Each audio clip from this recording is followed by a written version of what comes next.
மாசமுள்ள யாவும் கர்த்தரை துதிப்பதாக என்று வசனம் இருக்கிறது. இந்த பாடல் அப்படிதான் சொல்கிறது. உயிருள்ள வரை முழங்கிடுவேனே அப்படின்னு சொல்லி முழங்கும்படியான ஒரு பாடல். என் ஆத்துமாவே கர்த்தரை ஸ்தோத்திரின்னு. எத்தனை பேருக்கு இது தெரியும்னு தெரில. பிரைஸ் எலிவேஷன் இங்கிலீஷில் நீங்கள் கேட்டிருக்கலாம். அந்த பாடலை நாம் தமிழில் பாட போகிறோம். சேர்ந்து கரங்களை தட்டி எங்களோடு சேர்ந்து பாடுங்க.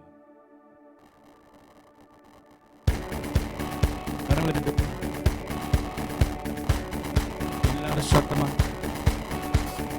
குறைவுள்ள நேரத்தில் துதியால் நிறைவேனா, தடுமாறும் நேரத்தில் தளராமல் துதிப்பேனா. வெள்ளம் போல் சத்துரு என்னை சுனாலும் துதி என்னும் மாடியில் அமிழ்ந்து போவானே. உயிருள்ளவரை முழங்கிடுவேனே. என் ஆத்துமாவே கர்த்தரை ஸ்தோத்திரி. என் ஆத்துமாவே கர்த்தரை ஸ்தோத்திரி. இன்னொரு பாடலாமா? என் ஆத்துமாவே கர்த்தரை ஸ்தோத்திரி. என் ஆத்துமாவே கர்த்தரை ஸ்தோத்திரி. பலவீன நேரத்தில் சோர்ந்து போனாலும் முழு பலத்தோடே உம்மை ஆராதிப்பே. என் துதி வேறும் துணி அல்ல, தகர்த்திடும் ஆயுதம். என் துதி சத்தத்தாலே எரிகோக்கள் வீழ்ந்திடும். பலவீன நேரம் இன்னொரு பாடலாமா? பலவீன நேரத்தில் சோர்ந்து போனாலும் சொல்லுவோம் முழு பலத்தோடே உம்மை ஆராதிப்பே.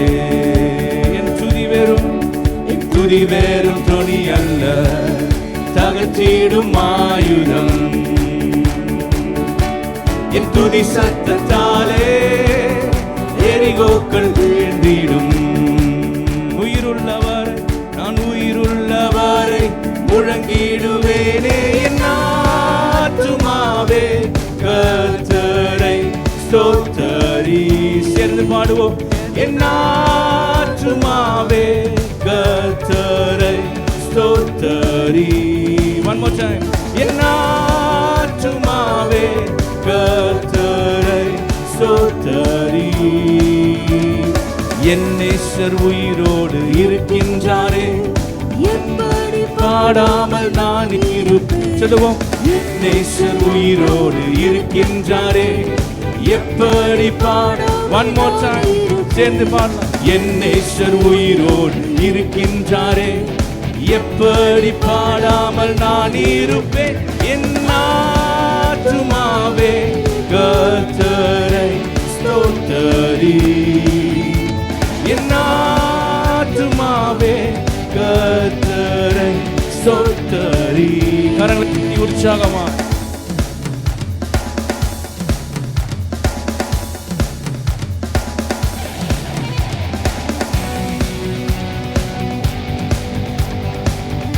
நீர் மாத்திரமே சர்வ சிருஷ்டிகர். நீர்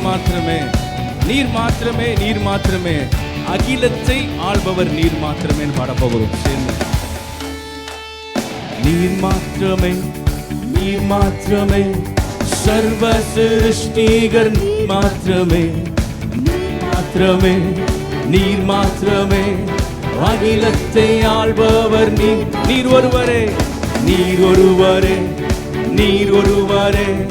சர்வ சிருஷ்டிகர். நீர் ஒருவரே அகிலத்தை ஆள்பவர். நீர் ஒருவரே. என் ஆத்துமாவே கர்த்தரை ஸ்தோத்திரி. என் ஆத்துமாவே கர்த்தரை ஸ்தோத்திரி. என் ஆத்துமாவே கர்த்தரை ஸ்தோத்தரி. என் ஆத்துமாவே கர்த்தரை ஸ்தோத்தரி. என் கர்த்தர் உயிரோடு இருக்கின்றாரே, எப்படி பாடாமல் நான் இருப்பேன். என் கர்த்தர் உயிரோடு இருக்கின்றாரே, எப்படி பாடாமல் நான். One more time.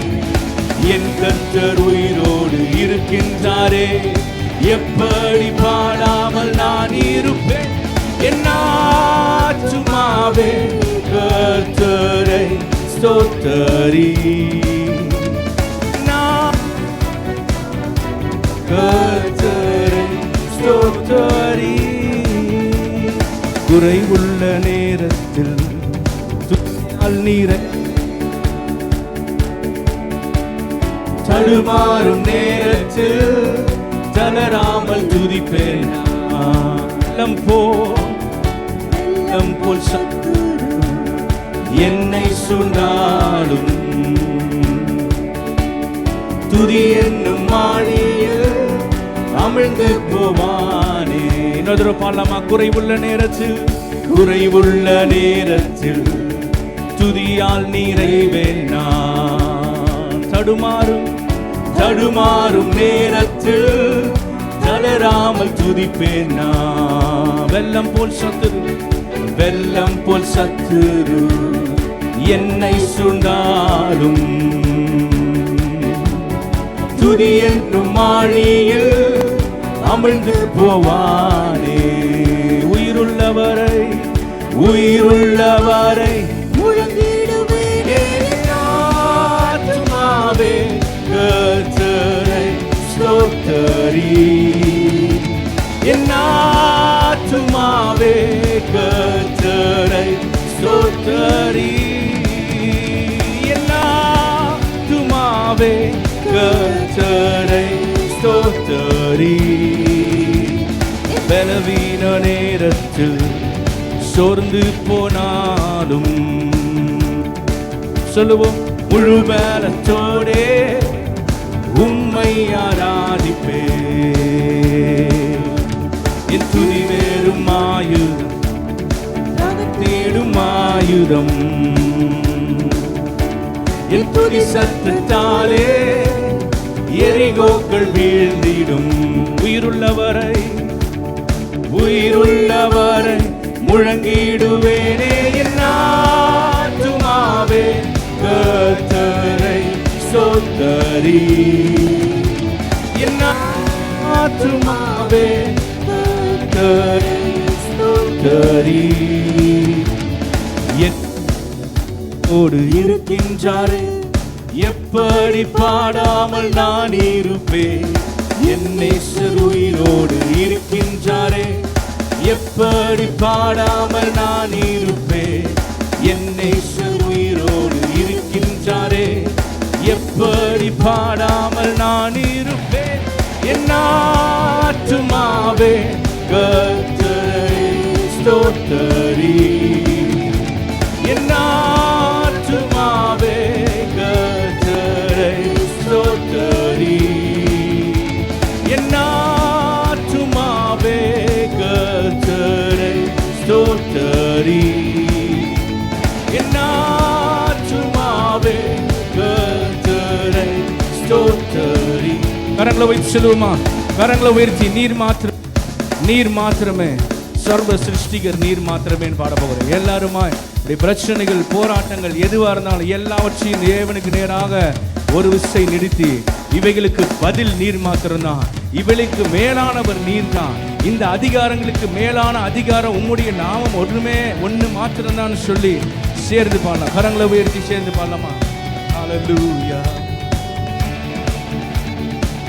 இயேசுவே நீர் மாத்திரமே சர்வ சிருஷ்டிகர், நீர் மாத்திரமே நீர் மாத்திரமே.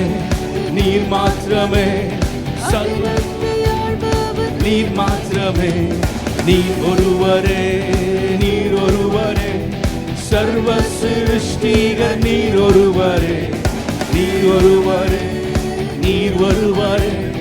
அகிலத்தை ஆள்பவர், நீர் ஒருவரே என் ஆத்துமாவே கர்த்தரை ஸ்தோத்திரி.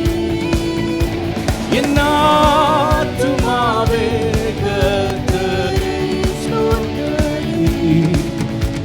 என் ஆத்துமாவே கர்த்தரை ஸ்தோத்திரி. ஆத்துமாவே கர்த்தரை ஸ்தோத்திரி. என் கர்த்தர் உயிரோடு இருக்கின்றாரே, எப்படி பாடாமல் நான் இருப்பேன். என் கர்த்தர் உயிரோடு இருக்கின்றாரே, எப்படி பாடாமல். நூறு முறை பாடும். என் கர்த்தர் உயிரோடு இருக்கின்றாரே, எப்படி பாடாமல் நான் இருப்பேன். என் கர்த்தர் உயிரோடு இருக்கின்றாரே, எப்படி பாடாமல் நான் இருப்பேன். என் ஆத்துமாவே கர்த்தரை ஸ்தோத்திரி. என் ஆத்துமாவே கர்த்தரை ஸ்தோத்திரி. அப்பா, உம்மை போல ஒரு தெய்வம் இல்லப்பா. உமக்கு மேலான நாமம் ஒன்றுமே இல்லை. எங்கள் வாழ்க்கையில் என்னென்ன காரியங்கள் செத்ததா இருக்கிறதோ, என்னென்ன காரியங்கள் நடக்கலைன்னு நாங்கள் நினைக்கிறோமோ, அவைகள் எல்லாவற்றுக்கும் பதில் நீராக இருக்கிறீர். காலங்கள் உம்முடைய கரத்தில் இருக்கிறது. அப்பா, எங்களுடைய பாவங்களை எல்லாவற்றையும் போக்குவதற்கு நீர் இந்த பாரில் இறங்கி வந்தீரே. நீதியுள்ள ராஜாவாக மீண்டும் வரப்போகிறீர். அதற்காக நாங்கள் காத்திருக்கிறோம். ஹல்லேலூயா, ஹல்லேலூயா. இந்த பாடல் அப்படிதான் சொல்கிறது. ராஜாதி ராஜாவாக அரசாளும் தெய்வமே, உம்மை போல ஒரு தெய்வம் இல்லை, உம்மை போல கர்த்தர் இல்லைன்னு எத்தனை பேருக்கு தெரியும் தெரியல. உற்சாகமாய் கரங்களை தட்டி பாடுங்க. இது ஒரு பழைய பாடல் தான், நான் அதிகம் பாடியிருப்பீங்களான்னு எனக்கு தெரியல. சேர்ந்து பாடலாம் உற்சாகமாக கரங்களை தட்டி.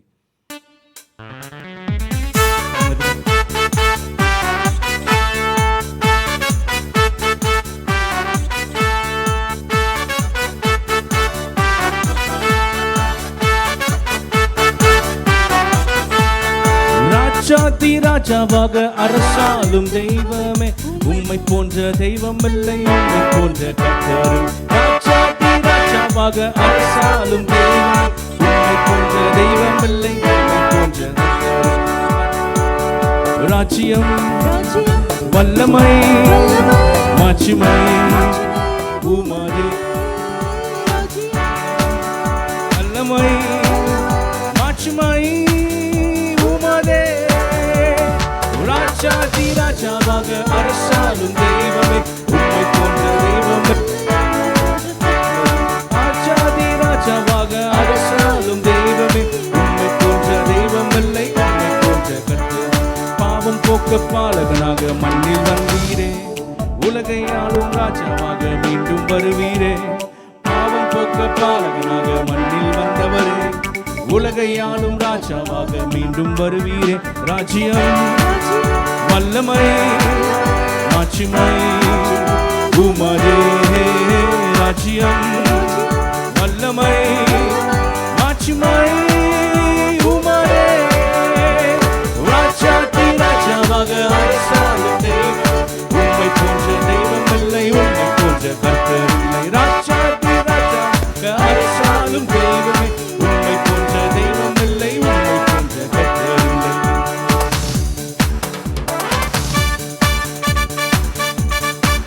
கரங்களை தட்டலாமே உற்சாகமா.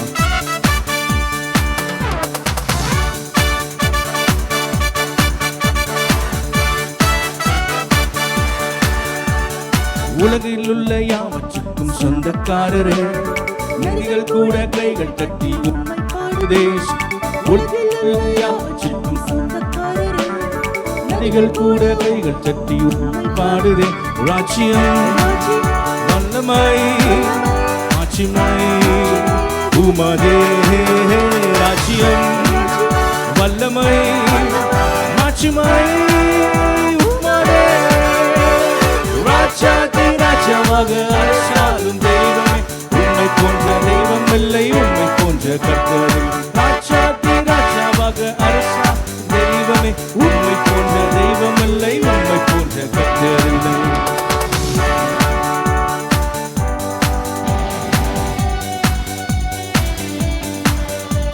நீதியுள்ள ராஜாவாக ஆளும் தெய்வமே, தயவு எல்லாம் உம்மில் தான் உண்டே.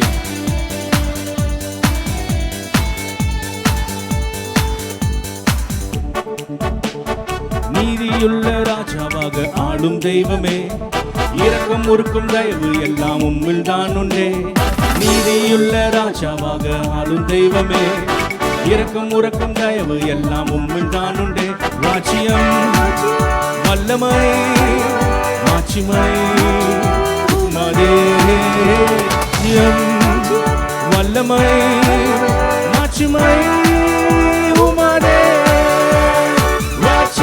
ராஜாவாக அரசாளும் தெய்வமே, உம்மை போல தெய்வம் இல்லை, உம்மை போன்ற கர்த்தர். ராஜாவாக அரசாளும் தெய்வமே, உம்மை போன்ற தெய்வம் இல்லை, உம்மை ராஜ்யம் வல்லமை மாட்சிமை உமதே. ராஜ்யம் வல்லமை மாட்சிமை உமதே. கரங்களை வெட்டி சேர்ந்து பாடலாம்.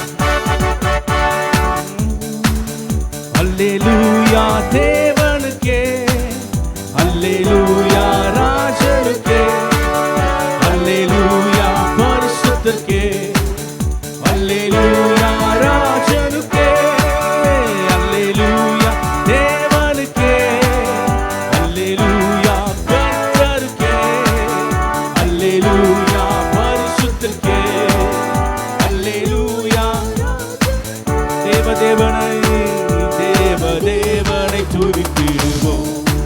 சபையில் தேவன் எழுந்தருள ஒரு மனதோடு அவர் நாமத்தை துதிகள் செலுத்தி போற்றிடுவோம்.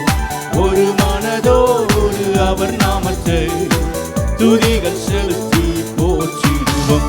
அல்லேலூயா தேவனுக்கே, அல்லேலூயா கர்த்தருக்கே, அல்லேலூயா பரிசுத்தருக்கே, அல்லேலூயா ராஜனுக்கே. One more time. அல்லேலூயா தேவனுக்கே, அல்லேலூயா கர்த்தருக்கே, அல்லேலூயா பரிசுத்தருக்கே, அல்லேலூயா ராஜனுக்கே.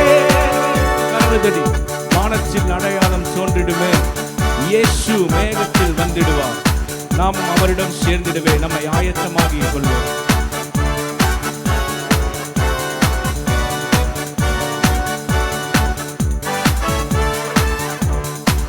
வானத்தில் அடையாளம் தோன்றிடுமே, இயேசு மேகத்தில் வந்திடுவார், நாமும் அவருடன் சேர்ந்திடவே நம்மை ஆயத்தமாக்கிக் கொள்வோம்.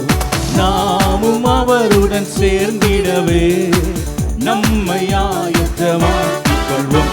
அல்லேலூயா தேவனுக்கே, அல்லேலூயா கர்த்தருக்கே, அல்லேலூயா அல்லேலூயா ராஜனுக்கே.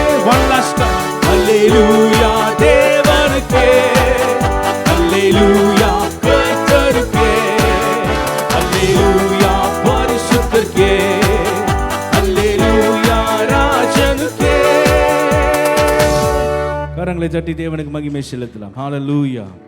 நின்ற வண்ணமாகவே சங்கீதம் 40வது அதிகாரத்தை நாம் வாசித்துவிட்டு அடுத்த பாடலுக்கு நாம் செல்லலாம். சங்கீதம் 40 மாறி மாறி நாம் வாசிக்கலாம்.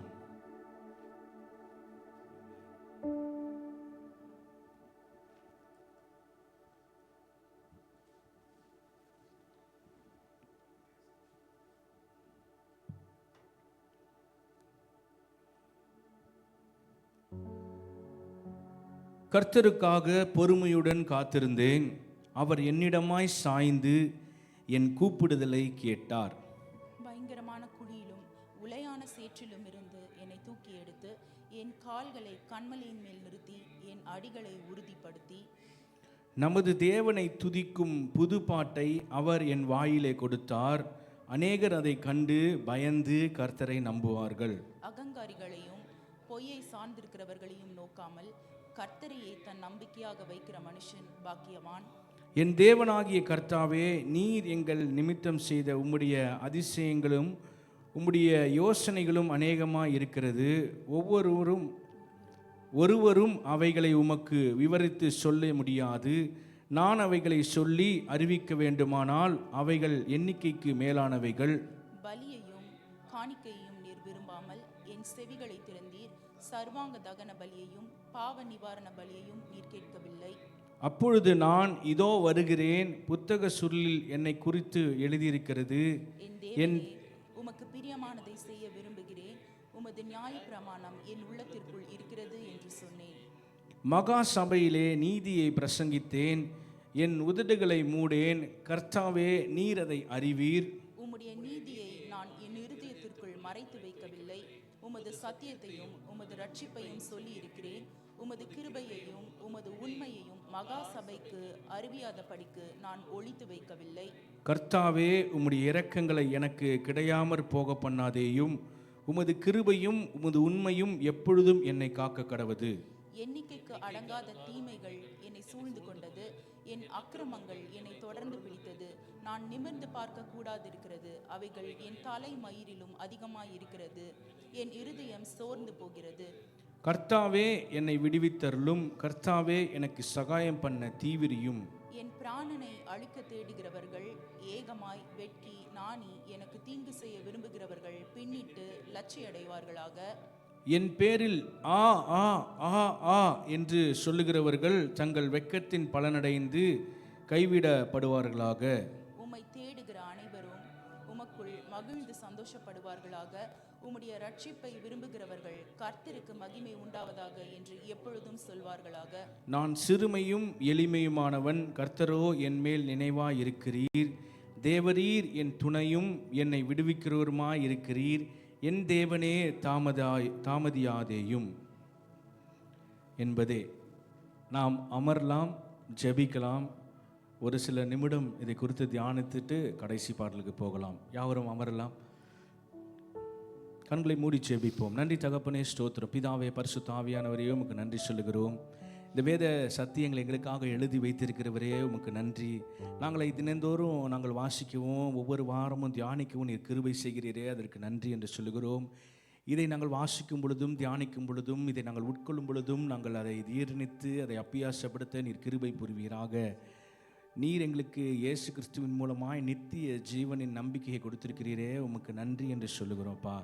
எங்கள் இருதயங்களை நீர் ஏவி அருளுங்க. எங்கள் கண்கள், காதுகள், இருதயங்களை பரிசுத்தப்படுத்துவீராக. இயேசுவின் மூலம் பிதாவே, ஆமேன். ஹல்லேலூயா. இந்த சங்கீதத்தை பார்க்கும் பொழுது தாவீது எழுதின சங்கீதமாய் இது இருக்கிறது. பல முறை தாவீது ஆபத்துகளை அனுபவித்தவராகவே இருந்து வருகிறார். சில நேரங்களில் ஆபத்து ரொம்ப மிகவும் அதிகமாக இருக்கும். வேறு வழியே இருக்காது, வேறு வழி எதுவுமே இல்லை, மரணம் தான் ஒரே ஒரு வழி அப்படின்னு ஒரு சூழ்நிலை இருக்கும் பொழுது, தாங்க கூடாத வேதனை இருக்கும் பொழுது கூட தேவனை நோக்கி, கர்த்தரை நோக்கி பார்க்கிறவராக இருக்கிறார். இந்த சங்கீதம் ஆரம்பிக்கும் பொழுதே I wait on the Lord அப்படி தான் ஆரம்பிக்குது. அதனால தான் இந்த பேஷன்ஸ் இஸ் ரிவார்டட் அதுதான் நான் போட்டிருக்கேன். பொறுமைக்கு ஒரு வெகுமதியை எப்படின்னு பார்த்தா, அது கர்த்தருடைய சமூகத்தில் நாம் காத்திருக்கும் போது அதை நாம் பெற்றுக்கொள்ள முடிகிறதா இருக்கிறது.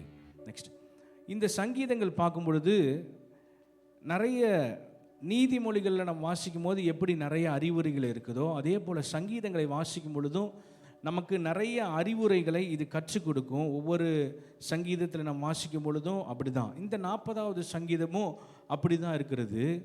இது 3ஆய் பிரிக்கப்பட்டிருக்கிறது. எப்படின்னா, ஒருவேளை joyful witness of deliverance by God in the last days. ஒருவேளை கடந்த நாட்களில் கடவுளால் விடுவிக்கப்பட்ட ஒரு மகிழ்ச்சியான ஒரு சாட்சியை சொல்லுகிறது. இந்த முதல் பகுதி பார்த்தீங்கன்னா, நான் கர்த்தருக்காக காத்திருந்தேன், கர்த்தர் எனக்காக பதிலை கொடுத்தார் அப்படின்னு இந்த சங்கீதம் ஆரம்பிக்கிறது.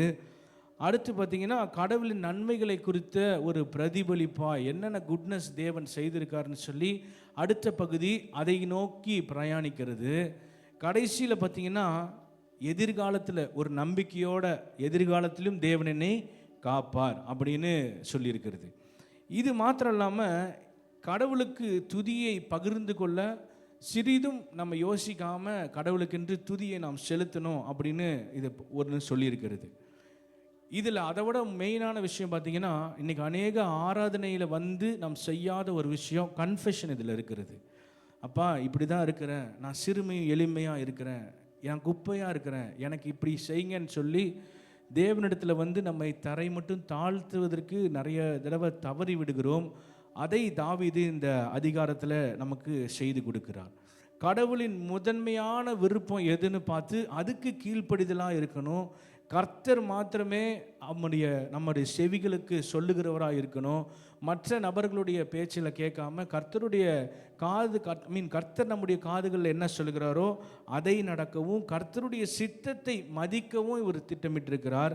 அதை நம்ம பார்க்க முடியும். 6வதுலேருந்து 7, 8 வசனங்கள் இங்கே வாசிக்கும் பொழுது கர்த்தருடைய சித்தத்திற்கு அவர் ஒப்பு கொடுக்கிறவராக இருக்கிறார். இதை நாம் பண்ணுகிறதே இல்லை. அவர் சொல்லுகிறார், என் கூப்பிடுதலை கர்த்தர் கேட்டார் அப்படின்னு.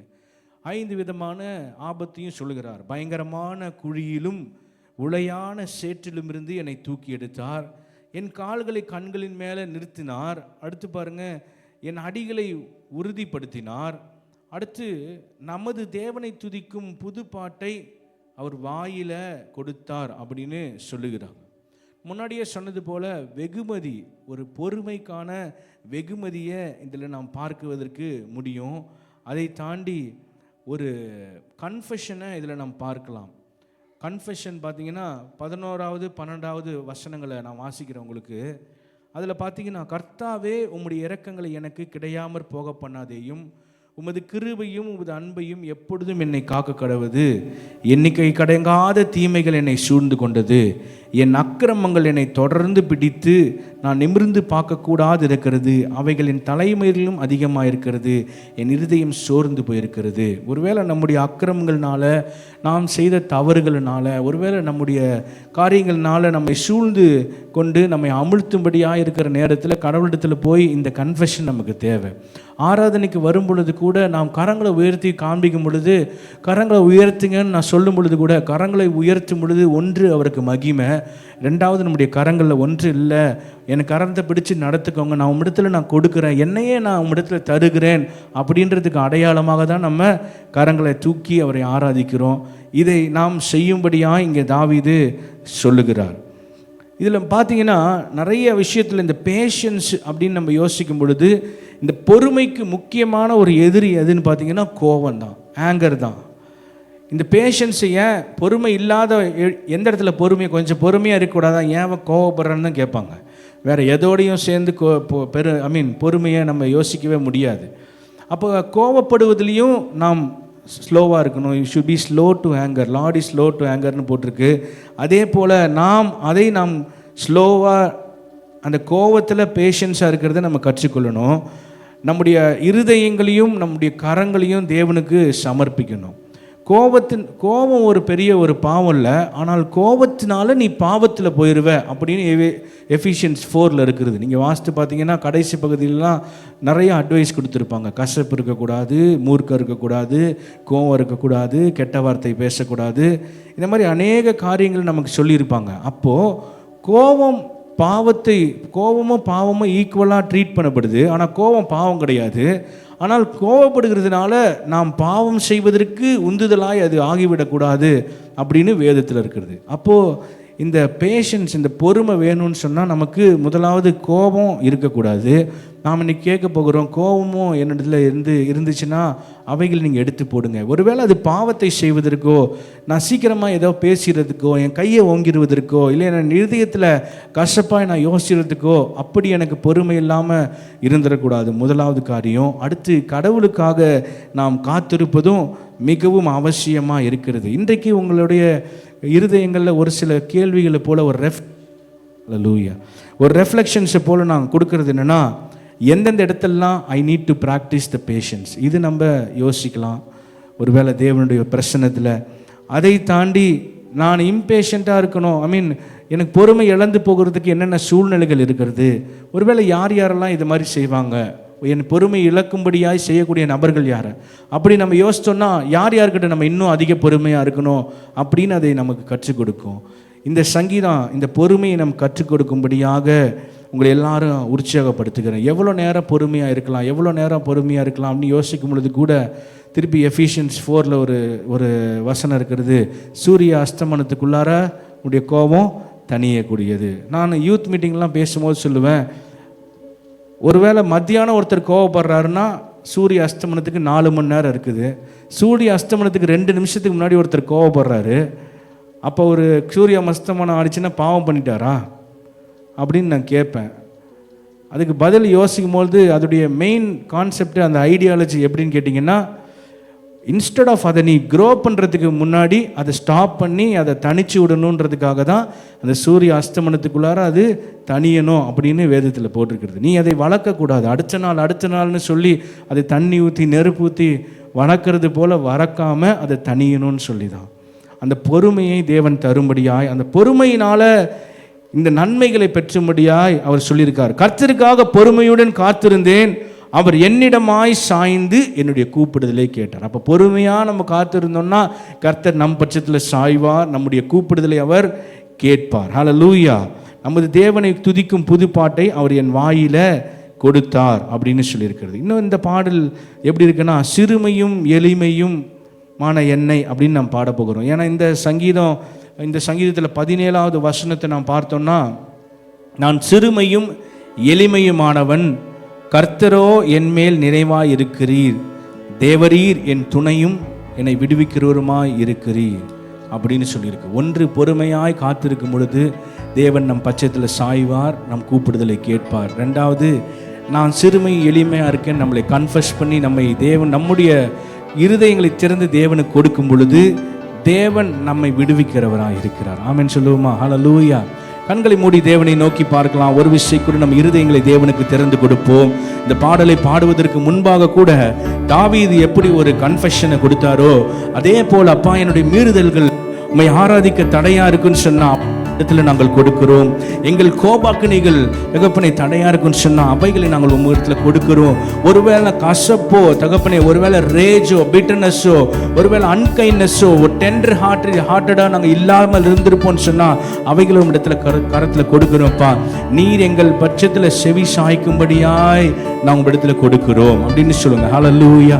நம்ம சேர்ந்து பாட போகிறோம். சிறுமையும் எளிமையுமான என்னை நீரே கண்ணோக்கி பார்க்கும்படியாய் நாம் கேட்க போகிறோம். நான் சொல்ல போகிறோம், என் பலனும் நீரே, என் கோட்டையும் நீரே, உண்மையே நான் வாஞ்சித்து தேடுகிறேன்னு சொல்லி. இது ஒரு ஜெபத்தின் பாடலாக நான் அப்படியே பாடுகிறேன். நீங்க என்னோடு சேர்ந்து பாடுங்கள். கரங்களை உயர்த்த முடிந்தவர்கள் உயர்த்தி, கரங்களை மாத்திரமுள்ள இருதயத்தையும் தேவனுக்கு நேராக நாம் திருப்புவோம். சேர்ந்து பாடலாம்.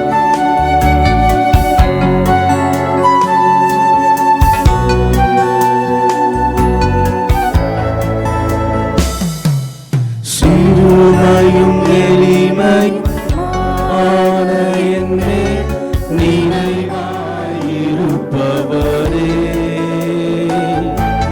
என் பலனும் நீரே, கோட்டையும் நீரே, உம்மை தேடுகிறே. என் பலனும் நீரே, கோட்டையும் நீரே, உம்மை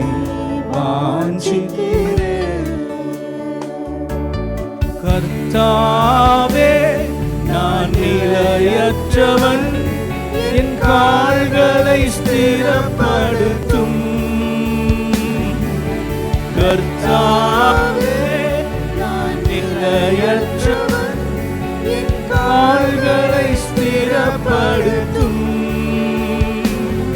என் பலனும் நீரே, கோட்டையும் நீரே, உம்மை தேடுவீரே.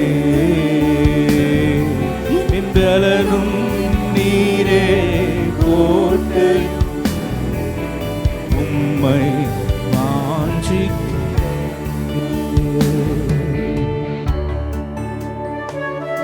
தகப்பனே, உங்கள் தயை கொண்ட அன்பால் என்னை தாங்கும். நான் தயங்கிடும் நேரத்தில் என்னை தோளில் சுமந்திடுவேன்னு சொல்லி பாடும்.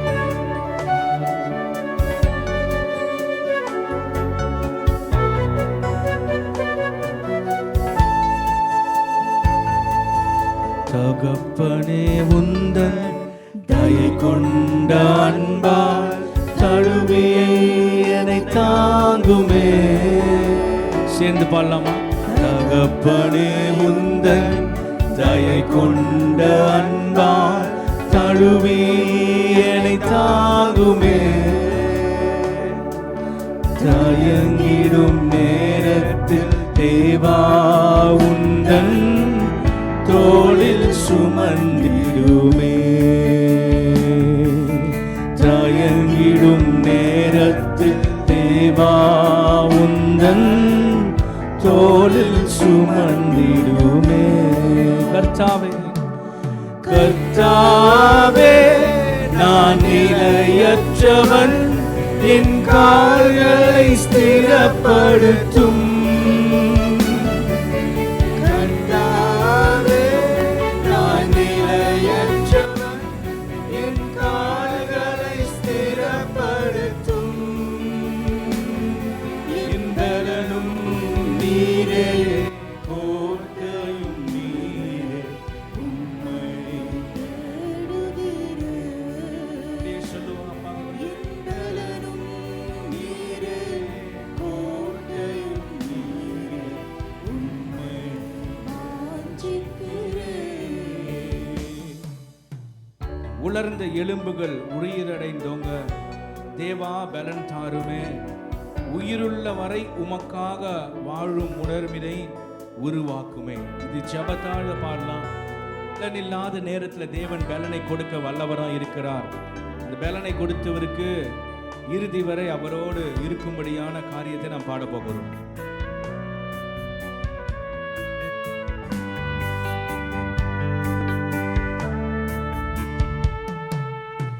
உலர்ந்த என் எலும்புகள் உயிரடைந்தோங்க.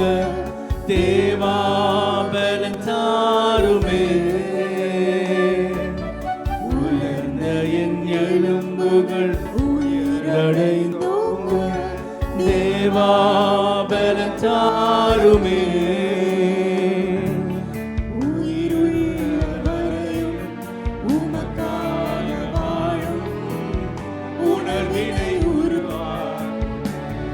எல்லாரும் கேட்கலாமா?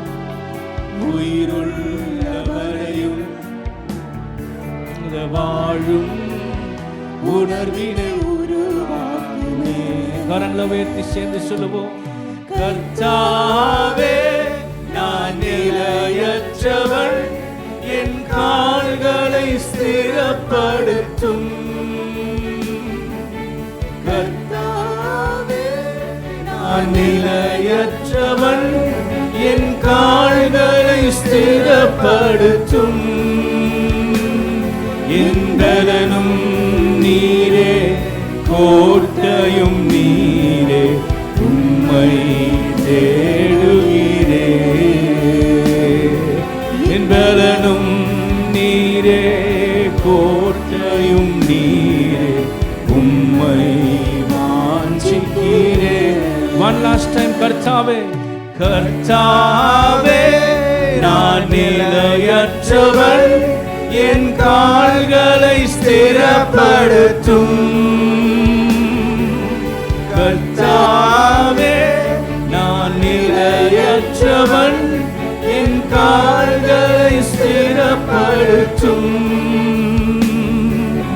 பலனும் நீரே, கோட்டையும் நீரே, உம்மை தேடுகிறே.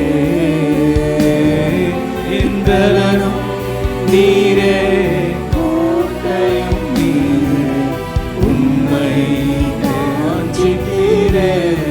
சிறுமையும் சிறுமையும் எளிமையும் மான என்மேல் நிறைவாயிருப்பவரே. சொல்லுவோம்.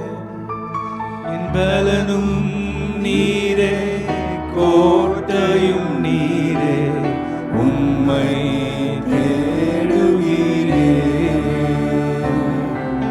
என் பலனும் நீரே, கோட்டையும் நீரே, உம்மை வாஞ்சிக்கிறேன்.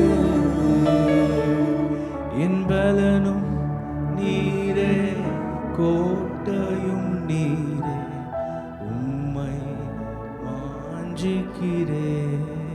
கரங்களை உயர்த்த முடிந்தவர்கள் உயர்த்தி நீங்கள் எப்படிப்பட்ட சூழ்நிலையில் வந்திருந்தாலும் சரி, நம் கேட்ட சத்தியத்தின்படி, அந்த சங்கீதத்தின்படி நம் பொறுமையோடு இருக்கும் பொழுது, கர்த்தருக்காக காத்திருக்கும் பொழுது, அவர் நம்முடைய வேண்டுதலை கேட்கிறவராய் இருக்கிறார்.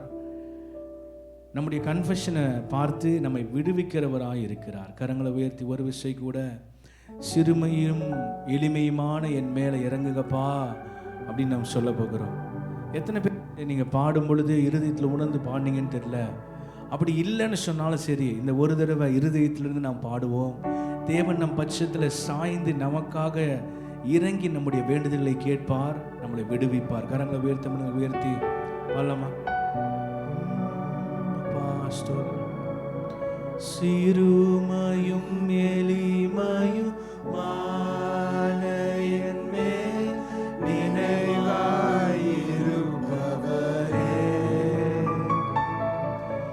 என்னும் நீரே, கோட்டையும் நீரே, உம்மை தேடுகிறேன். என்னும் நீரே, கோட்டையும் நீரே, உம்மை வாஞ்சிக்கிறேன். நன்றி தகப்பனே, ஸ்தோத்திரம். பிதாவே, பரிசுத்த ஆவியானவரே, ஒரு விசை கூடும் இடத்தில் நாங்கள் வருகிறோம்ப்பா. எங்களை தரை மட்டும் தாழ்த்துகிறோம். எங்கள் சிந்தனையை உமக்கு நேராக நாங்கள் திருப்புகிறோம். ஒன்றுமில்லாத சிறுமை எளிமையாக இருக்கிற எங்கள் மேலே நீர் கிருபையாக இருந்து வருகிறீர் தகப்பனே. அதற்காக நன்றி செலுத்துகிறோம். நாங்கள் உமக்கென்று நாங்கள் காத்திருக்கிறோம். பொறுமையோடு நாங்கள் காத்திருக்கிறோம். காத்திருப்பின் வெகுமதியை நாங்கள் இன்றை கற்றுக்கொண்டோம். உங்களுடைய சமூகத்தில் நாங்கள் காத்திருந்து நீர் எங்கள் பட்சமாய் சாய்ந்து எங்களுக்கு தேவையானவைகளை நீர் கொடுப்ப வரைக்கும் நாங்கள் உறுதியாய் உமக்காக வாழ நிற்போம்ப்பா. இந்த உறுதியோடு இந்த ஜெபத்தை நாங்கள் ஏறெடுக்கிறோம். எங்களுக்காக சகலவற்றை நன்மையாய் மாற்றி கொடுக்கிறவரே உமக்கு நன்றி. எங்களுக்காக மரித்து உயிர் தெரிந்து ஜீவிக்கிற கர்த்தராக இயேசுவின் மூலமாக ஜெபத்தை கேட்கிற நல்ல பிதாவே, ஆமென். நான் யாவரும் அமரலாம்.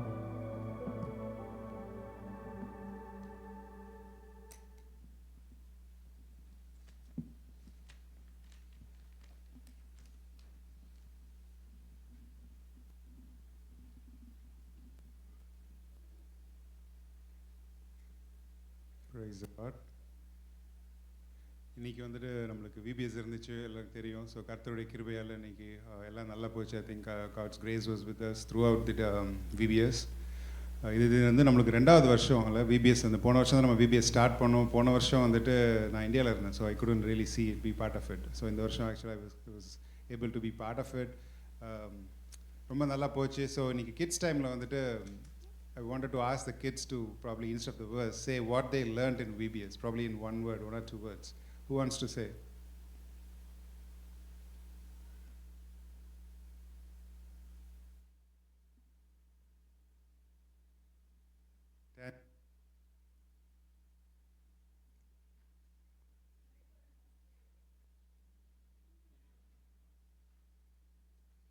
Anyone else want to say? Come, Jeremy. அடுத்தது teachers. Like what teachers have any comment on that?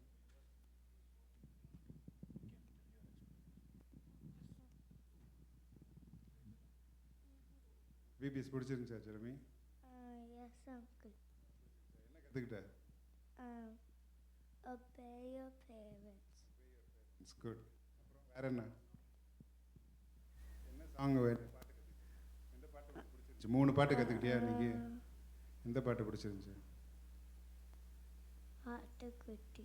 ஆட்டுக்குட்டி பாட்டு பிடிச்சிருந்துச்சா? Super. Okay, thank you Jeremy. Anyone else? Ethan, you want to say what you learned in VBS today? Okay, next Ronald. So we learned about the 5 branches of obedience, which is obedience in favorability, obedience in unfavorability, obedience in faith, obedience in God's will, and obedience in Holy Spirit. And we just went into depth about like how each one affects your life and how you need in each, even if obeying one of them is not enough, you need to obey all of them. So. Pranav.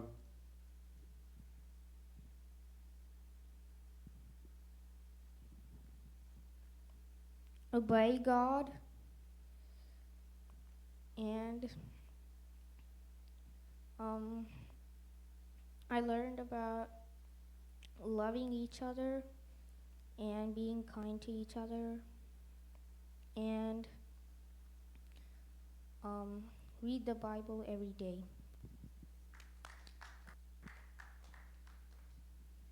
Anyone else?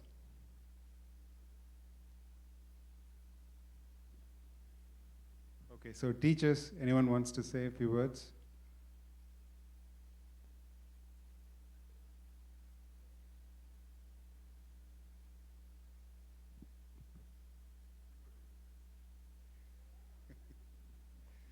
You want to say?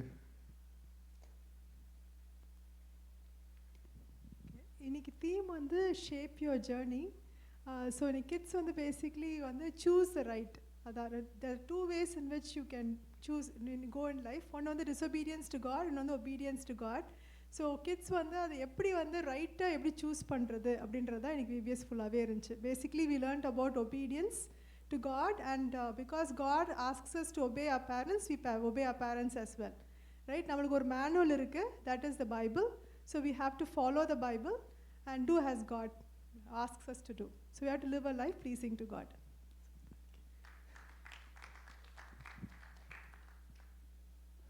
Okay, so announcements.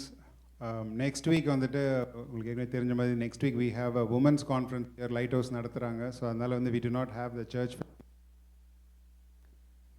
So அதனால் வந்துட்டு next week வந்துட்டு we will have the worship service at Brother Praveen's house. So service will be at 6 p.m. So please take a note of that. அதே மாதிரி கரெக்டான டைமுக்கு the next week வந்து we wanted to start at 6. Brother Daniel will be giving us the message. அதுக்கு அடுத்த வாரம் we will be it's a first Saturday, so we'll have the worship service here in the church. It will be a communion service since it's the first Saturday. Birthdays and anniversaries. Okay, there is no birthdays and anniversaries. So Pastor, I request you to now give us the message. We'll have the offering after the sermon.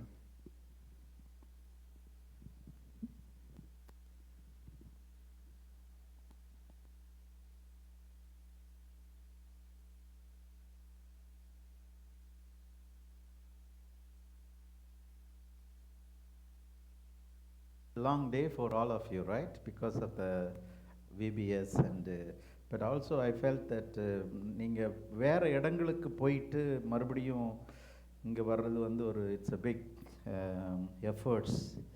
But அதெல்லாம் நீங்க செய்ததுக்காக நான் ஆண்டவருக்கு நன்றி சொல்கிறேன். எனக்கு நான் pastor அம்மா பிள்ளைங்கெல்லாம் we had a picnic.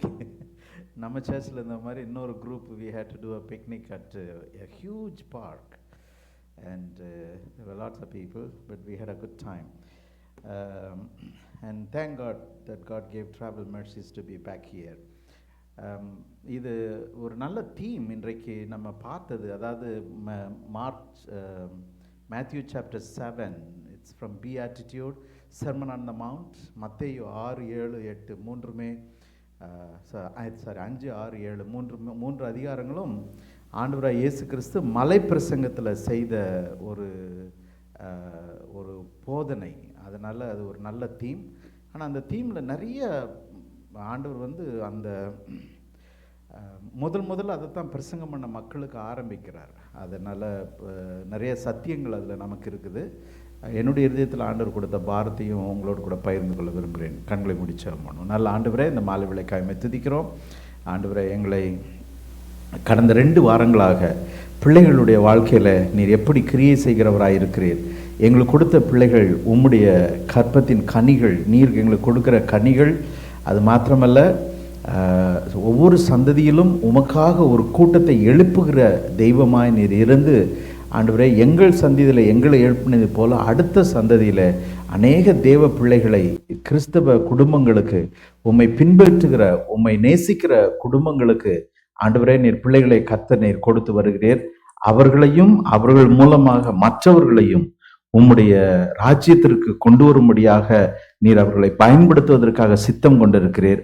அதற்காக உம்மை துதிக்கிறோம். இந்த நாளிலே இந்த 2 வாரங்களாக நடந்த, போன வாரத்தில் அவானாவை குறித்து நாங்கள் பெருமிதத்தோடு கூடவும் மனமகிழ்ச்சியோடு கூடவும் எங்களுடைய பிள்ளைகளோடு கூட கொண்டாடும்படியாக அவர்களுக்காக நேரத்தை ஒதுக்கின பெற்றோர்களோடும் வேத பாடக ஆசிரியர்களோடும் கொண்டாடும்படியாக கொடுத்த வாய்ப்புக்காக எமக்கு நன்றி சொல்கிறோம். இந்த நாளிலே ஆண்டவரே, இந்த விடுமுறை காலங்களிலே வேதத்தை கற்றுக்கொள்வதற்காக ஒரு நாளை ஒதுக்கி அதிலே ஒரு குறிப்பிட்ட ஒரு நோக்கத்தையும் குறிப்பிட்ட ஒரு பாடத்தையும் நாங்கள் எடுத்து நாங்கள் கற்றுக்கொள்ளவும் எங்கள் பிள்ளைகளுக்கு கற்றுக்கொள்ளவும் கொடுத்த கிருபைகளுக்காக உமக்கு ஸ்தோத்திரம் ஐயா. ஆம் தகப்பனே, இந்த மாலை வேளையிலும் எங்களோடு கூட நீர் தொடர்ந்து எங்களை உற்சாகப்படுத்த, எங்களை கட்டி எழுப்பி ஆண்டவரே ஒரு தரிசனத்தோடு கூட இந்த இடத்தை விட்டு கடந்து செல்லும்படியாக எங்களை நீர் ஆசீர்வதிக்க முடியாது பிரார்த்தனை செய்கிறோம். எங்களோடு கூட இடைப்படும், எங்களோடு கூட பேசும் ஆண்டவரே. நாங்கள் இவ்வளவு எடுக்கிற முயற்சிகளை ஒரு பக்கம் இருந்தாலும் இவைகள் எல்லாவற்றின் மேலும் உம்முடைய ஆசீர்வாதமும் உம்முடைய கரமும் ஆண்டவரே உம்முடைய அன்பும் இருக்கிற தயவுக்காக உம்மை நாங்கள் துதிக்கிறோம். நீர் எங்களை ஒருபோதும் கைவிடுகிற தெய்வம் அல்ல, விட்டு விலகுகிறவர் அல்ல, எங்கள் மீது அக்கறை கொள்ளுகிறவர், எங்களுக்காக எல்லாவற்றையும் செய்து முடித்த தெய்வம். ஆண்டவரே, எங்களையும் எங்களுடைய குடும்பத்தையும் பிள்ளைகளையும் ஆண்டவரே நாங்கள் வாழ்ந்து கொண்டிருக்கிற இந்த சந்ததியையும் நீர் ஆசீர்வதிக்க முடியாது செபிக்கிறோம். அதற்கேற்ற விதத்தில் எங்களோடு கூட பேசுவீராக. துதி கன மகிமை உமக்கே செலுத்துகிறோம் இயேசுவின் நாமத்தில் பிதாவே, ஆமேன், ஆமேன். Please be seated. So people of God, நான் உங்களுக்கு சொன்னது போல் அந்த 3 அதிகாரங்கள் ஆண்டவராகிய இயேசு கிறிஸ்து முதலாக பெரிய கூட்டத்தை சரித்திரத்தின்படி, வேத சரித்திரத்தின்படி முதலாக ஒரு பெரிய கூட்டத்தை அந்த ஒரு பகுதியில் அமர வைத்து இயேசு கிறிஸ்து நாசரேத்து ஊரிலிருந்து ஒரு தச்சன் மகனாக இருந்து 30வது வயதில் ஊழியத்திற்கென்று தன்னை முழுமையாக அர்ப்பணித்து அவர் அற்புதங்களையும் அதிசயங்களையும் செய்ய ஆரம்பித்து கொண்டிருந்த பொழுது போதனை என்று சொன்னால் முதலாவது செய்த பிரசங்கம் தான் மிக மிக முக்கியமான ஒரு பிரசங்கம். அதில் நிறைய தீம்ஸ், அதாவது நிறைய என்ன சொல்லலாம், தீம் என்று சொன்னால் அதாவது ஒரு குறிக்கோள் நிறைந்த, ஒரு லக்கு நிறைந்த போதனைகள் அநேகம் உண்டு. அதில் மிக முக்கியமான போதனை என்பது தான் இந்த குறுகிய வழி விசாலமான வழி என்பது. மத்தேயு 7வது அதிகாரத்தில் நம்முடைய விபிஎஸ் தீமில் நீங்கள் பார்த்தீங்கன்னா அதில் போட்டிருக்கிறாங்க. மத்தேயு 7வது அதிகாரம் 12, 11, 12 இல்லையா? ஆனால் அந்த பேக்ரவுண்டை நீங்கள் புரிந்து கொள்ள வேண்டும். அதாவது அந்த பேக்ரவுண்ட் என்னன்னு சொன்னால், நீங்கள் நிறைய பேர் எருசலேம் போயிருப்பீங்க, ஆனால் ஒருவேளை போனீங்களா என்னன்னு தெரில, எல்லாம் போகாதவங்களும் இதை தயவுசெய்து இனிமேல் போகும் பொழுது இதை நீங்கள் கவனம் எடுத்து பார்க்க வேண்டும். அதாவது எருசலேம் பட்டணத்தை சுற்றி என்னன்னு கேட்டிங்கன்னா கோட்டை இருக்கும், சுவர் இருக்கும், அப்புறம் கேட்ஸ் இருக்கும், நிறைய வாசல்கள் இருக்கும். அந்த வாசல்களில் வாசலில் பக்கத்தில் பார்த்திங்கன்னா ஒரு பக்கத்தில் ஒரு சின்ன வாசல் ஒன்று இருக்கும், இன்னொரு பக்கம் பார்த்திங்கன்னா பெரிய வாசல் இருக்கும். அதைத்தான் ஆண்டவர் இந்த இடத்துல குறிப்பிட்டு சொல்லுகிறார். அதாவது இந்த பெரிய வாசல் வழியாக கொண்டு போகிறவர்கள் யார் என்று கேட்டால் கூட்டத்தை பின்பற்றுகிறவர்கள். அதாவது பெரிய கூட்டமாக அவர்கள் முக்கியமாக சொல்லப்படுகிற ஒரு அனௌன்ஸ்மெண்ட்ஸ், அதாவது ஒரு குறிப்பையோ அல்லது அவர்களுக்கு வருகிற சத்தத்தையோ எதையுமே கவனிக்காமல் பெரிய கூட்டத்தோடு போகிறவங்க. நீங்கள் எருசலேம் இப்போல்லாம் டிவியில் கூட நிறைய எருசலேமை பற்றி பேசும்பொழுது இந்த செய்திகளை சொல்லுவாங்க. அதாவது அந்த எருசலேம் தேவாலயம் இருந்த இடத்துல பார்த்தீங்கன்னா மக்கள் போய் சுவரில் போய் முட்டி முட்டி மோதி அழுகிறத பார்ப்போம். அது பார்த்திங்கன்னா பெரிய கூட்டமாக இருக்கும். அப்படியே ரொம்ப நெருக்கி நெருக்கி ஒவ்வொருத்தரையும் தட்டி தள்ளி அப்படி தான் கொண்டு போகிற மக்களாக அங்கே இருப்பாங்க. அந்த இடத்துல தான் அவர் என்ன சொல்லுகிறார் என்றால், நீங்கள் குறுகிய வாசல் வழியாக பிரவேசியுங்கள் என்று சொல்வது அவர் இங்கே ரெண்டையும் வித்தியாசப்படுத்தி காட்டுகிறார். இந்த பெரிய வாசல் வழியாக நீங்கள் போனீங்கன்னா எல்லா கூட்டமும் ஏற்கனவே அந்த வாசல் வழியாக தான் போய்கிட்டு இருக்கு. ஆனால் அந்த வாசல் எங்கே போகுதுன்னு சொல்லி உங்களுக்கு நல்லாவே தெரியும். எங்கே போகிறது அந்த வாசல்? அது ஒரு சடங்காச்சாரமான காரியங்களை செய்து கொண்டு இருக்கிறது. இஸ்ரவேல் தேசத்திற்கு எதற்கு மெசியா தேவை? இஸ்ரவேல் மக்களுக்கு மேசியா என்கிறவர் ஒருவர் எதற்கு தேவை? பெரிய வாசல் வழியை போனாலுமே அவருடைய வாழ்க்கையிலே அவர்கள் திருப்தியை கண்டுகொள்ள முடிவதில்லை, ஆசீர்வாதத்தை பெற்றுக்கொள்ள முடியவில்லை. ஆபிரகாமுக்கு தேவன் கொடுத்த வாக்குத்தத்தங்களை நிறைவேற்ற அவர்களால் பாடுபட்டு கொண்டு இருக்கிறார்கள். அவருடைய வாழ்க்கையில் அதை ஆசீர்வாதமாக பார்க்க முடியாமல் தவித்து கொண்டு இருக்கிற சூழ்நிலையை தான் ஆண்டவராக இயேசு கிறிஸ்து பார்த்துட்டு என்ன சொல்கிறாரு, நீங்கள் குறுகிய வாசலுக்குள்ளாக வாருங்கள் என்று சொல்லுகிறார். இப்போ இது மத்தேயு 7வது அதிகாரத்தில் பார்க்குறோம் இல்லைங்களா? யோவான் சுவிசேஷம் 10வது அதிகாரம் 11வது வசனத்தில் நீங்கள் வாசிங்களேன். யோவானில் வந்து 7 ஐ ஆம் சேயிங், நானே நானே என்று சொல்லி 7 போதனைகளை ஆண்டவராய் 7 டிஸ்கோர்சஸ் என்று தான் சொல்லுவோம். இங்கிலீஷில் சொன்னால் டிஸ்கோர்சஸ்ன்னு சொல்லுவோம். அப்படி என்றால் என்ன? 7 சத்தியங்கள், 7 போதனைகள், 7 ஐ ஆம் சேயிங். நான் நினைக்கிறேன் இந்த வருஷம் நமக்கு லென்ட்டில் வந்து we want to talk about 7 I am saying, which is a very good blessing for us. போன வருஷம் நம்ம 7 சபைகளை குறித்து பார்த்தோம் இல்லைங்களா? இந்த வருஷம் 7 I am sayings நம்ம எடுத்து அதை படிக்க வேண்டும். அதில் முதல் ஒரு I am saying வந்து யோவானில் 2 நானே சத்தியம், நானே என்று சொல்லுகிற சத்தியங்கள் 2 உண்டு. ஒன்று வந்து நானே நல்ல மேய்ப்பன் என்று ஆண்டவர் சொல்கிறது. அடுத்தது 11ல் பாருங்க, வாசிங்கம்மா, if you have taken it. நானே நல்ல மேய்ப்பன், நானே நல்ல மேய்ப்பன், நல்ல மேய்ப்பன் ஆடுகளுக்காக தன் ஜீவனை கொடுக்கிறான், தன் ஜீவனை கொடுக்கிறான். மேய்ப்பனாயிராதவனும் ஆடுகள் தனக்கு கண்டு சரி ஆடுகளை விட்டு ஓடி போகிறான். இப்ப பாருங்க, இந்த நானே நல்ல மேய்ப்பன் என்று ஆண்டவராய் இயேசு கிறிஸ்து சொல்லுகிறது எதை குறித்து சொல்கிறார் என்றால், இந்த பெரிய வாசல் வழியாக போகிறதுக்கு முன்னாடி யார் போகிறாங்கன்னா, யூத குலத்திலே உள்ள அந்த பெரிய அங்கி போட்டு தலையில் தொப்பிலாம் வச்சு போகிற யூத குருமார்கள் போகிற ஒரு வாசல் அது. அந்த எருசலேமை சுற்றி இருக்கிற எல்லா வாசல்களுமே குருமார்களை பின்பற்றி போகிறவர்கள். ஆனால் அவர்கள் மேய்ச்சலை கண்டடையவில்லை, அவர்கள் முழு திருப்தியை அவர்கள் வாழ்க்கையிலே கண்டடையவில்லை. அப்படிப்பட்ட சூழ்நிலையில் தான் ஆண்டவர் என்ன சொல்கிறாரு, நானே மேய்ப்பன், என்னை பின்பற்றுங்கள் என்று சொல்லுகிறார். சொல்லிவிட்டு அவர் என்ன சொல்கிறாரு, இவங்கெல்லாம் இப்படி வர்றாங்க பார்த்தீங்களா, அவங்க வந்து உங்கள் கஷ்டத்தில் உங்கள் கூட இருக்க மாட்டாங்க. ஒரு ஓநாய் ஆடுகளை கூப்பிட வந்து தாக்க வரும் பொழுது அவர்கள் ஓடி விடுவார்கள், கடந்து போய் விடுவார்கள். காரணம் என்னவென்றால், தே ஆர் ஹையர்டு ஹேண்ட்ஸ். அவர்கள் கூலிக்காக மாரடிக்கிறவர்கள் தமிழில் சொல்லுவோம் பாருங்கள். அப்படிப்பட்ட அதே ஒரு நிலைமையில் இருக்கிறவர்கள். ஆனால் நான் வந்து வாழ்க்கையே கொடுக்க வந்திருக்கிறேன், ஆனப்படினாலே நீங்கள் என்னை பின்பற்றுங்கள். ஏன் பின்னாடி இவ்வளோ பெரிய கூட்டம் இருக்காது, அதை நீங்கள் மனசில் வச்சுக்கணும். அதைத்தான் இப்போ நீங்கள் அந்த நம்ம பிபிஎஸ் வாசனம் மத்தேயு 7வது அதிகாரத்தில் உள்ளதை நீங்கள் மனசில் வச்சு பார்க்கணும். ஏன் பின்னாடி பெரிய கூட்டம் இருக்காது, சின்ன கூட்டம் தான் இருக்கும். ஏனென்றால் நான் போகிற வாசல் வந்து குறுகிய வாசல். இப்போ அந்த வசனத்துக்கு மறுபடியும் இப்போ ஸ்க்ரீனில் பின்னாடி போவோம், மத்தேயு 7வது அதிகாரத்துக்கு போங்க பார்க்கலாம். அதில் பார்த்தீங்கன்னா அந்த வாசல் வந்து ஸ்க்ரீனில் போடுங்க அருண். அந்த வாசல் வந்து மிக குறுகிய ஒரு வாசல். ஆனால் இடுக்கமான வாசல் வழியாய் உட்பிரவேசியுங்கள். கேட்டுக்கு போகிற வாசல் விரிவும் வழி விசாலமுமாய் இருக்கிறது, அதன் வழியாய் பிரவேசிக்கிறவர்கள் அநேகர். இப்போ இந்த வார்த்தை அநேகர்ங்கிறதை வைத்துக் கொள்ளுங்கள். அதற்கப்புறம் பார்த்தீங்கன்னா கேடு ஒரு பக்கம், ஜீவன் இன்னொரு பக்கம், வாழ்வு ஒரு பக்கம். கேடு என்றால் டிஸ்ட்ரக்ஷனுக்கு நேர எதிர்மறையானது வந்து வாழ்வு.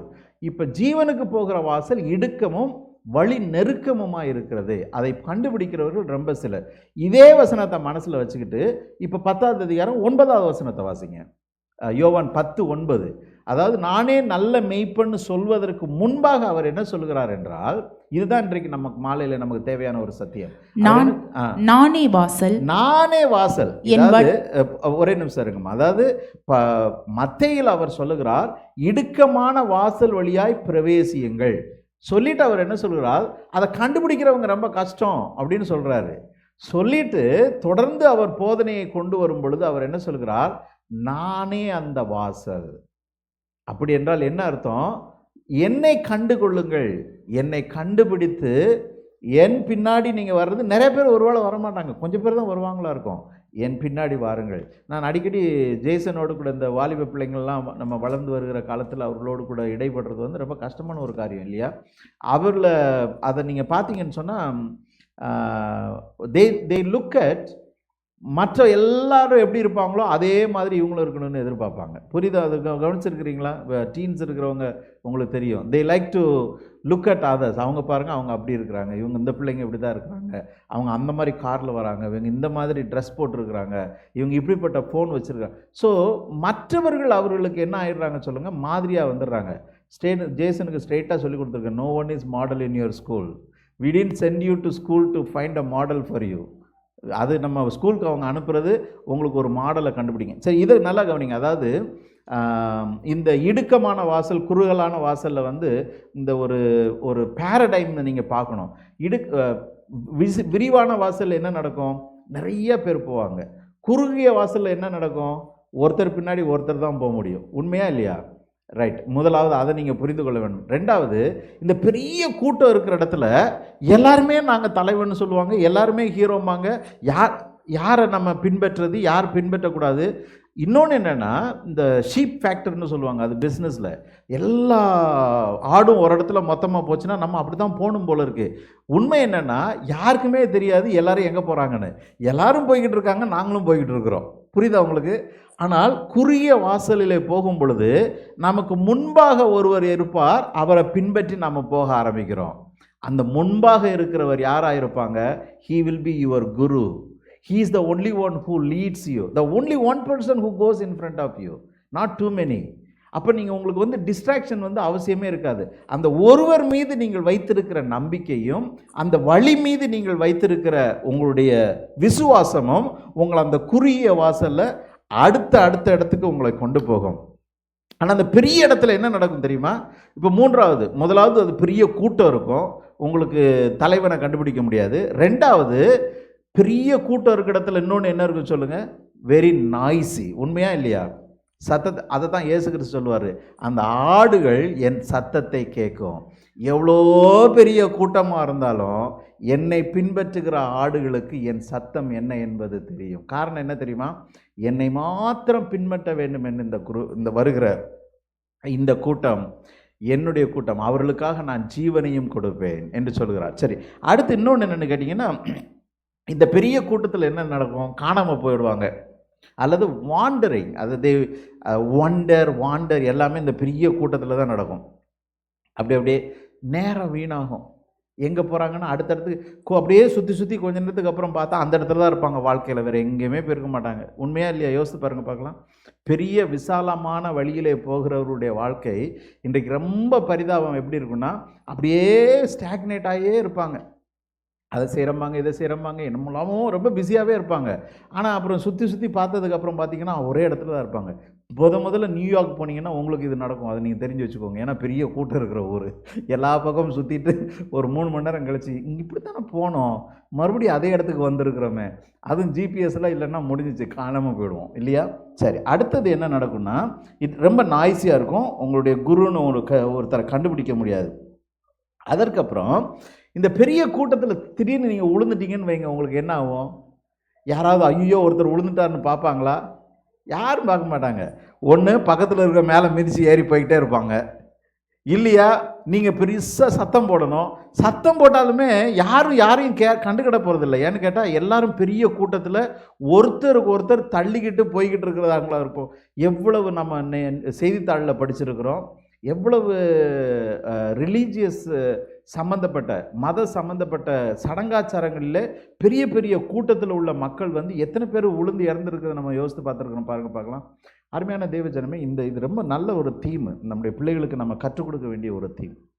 ஆனால் இதை நான் இந்த வசனத்தை பார்க்கும் பொழுது என்னுடைய சிந்தனைகள் வந்து இந்த பெரிய வாசலுக்கும் இடுக்கமான வாசலுக்கும் ஒரு தீசிஸ் அண்ட் ஹைப்போதீசிஸை க்ரியேட் பண்ணணுங்கிறக்காக தான் ஒரு 4-5 வார்த்தைகளை நான் கண்டுபிடிச்சேன். இது வந்து ரொம்ப நாய்ஸியாக இருக்கும், நீங்கள் கீழே விழுந்துட்டிங்கன்னா உங்களை யாருமே கேர் பண்ண போகிறதில்ல, உங்கள் மேலே ஏறி மிதித்து போயிட்டே இருப்பாங்க. இதெல்லாமே உண்மையாக நடக்கிற சம்பவம். ஆனால் இயேசு கிறிஸ்து வந்து நானே வாசல் என்று சொல்லும் பொழுது, இடுக்கமான வாசலை தெரிந்து கொள்ளுகிறவர்கள் இயேசுவை தெரிந்து கொள்ளுகிறவர்கள்.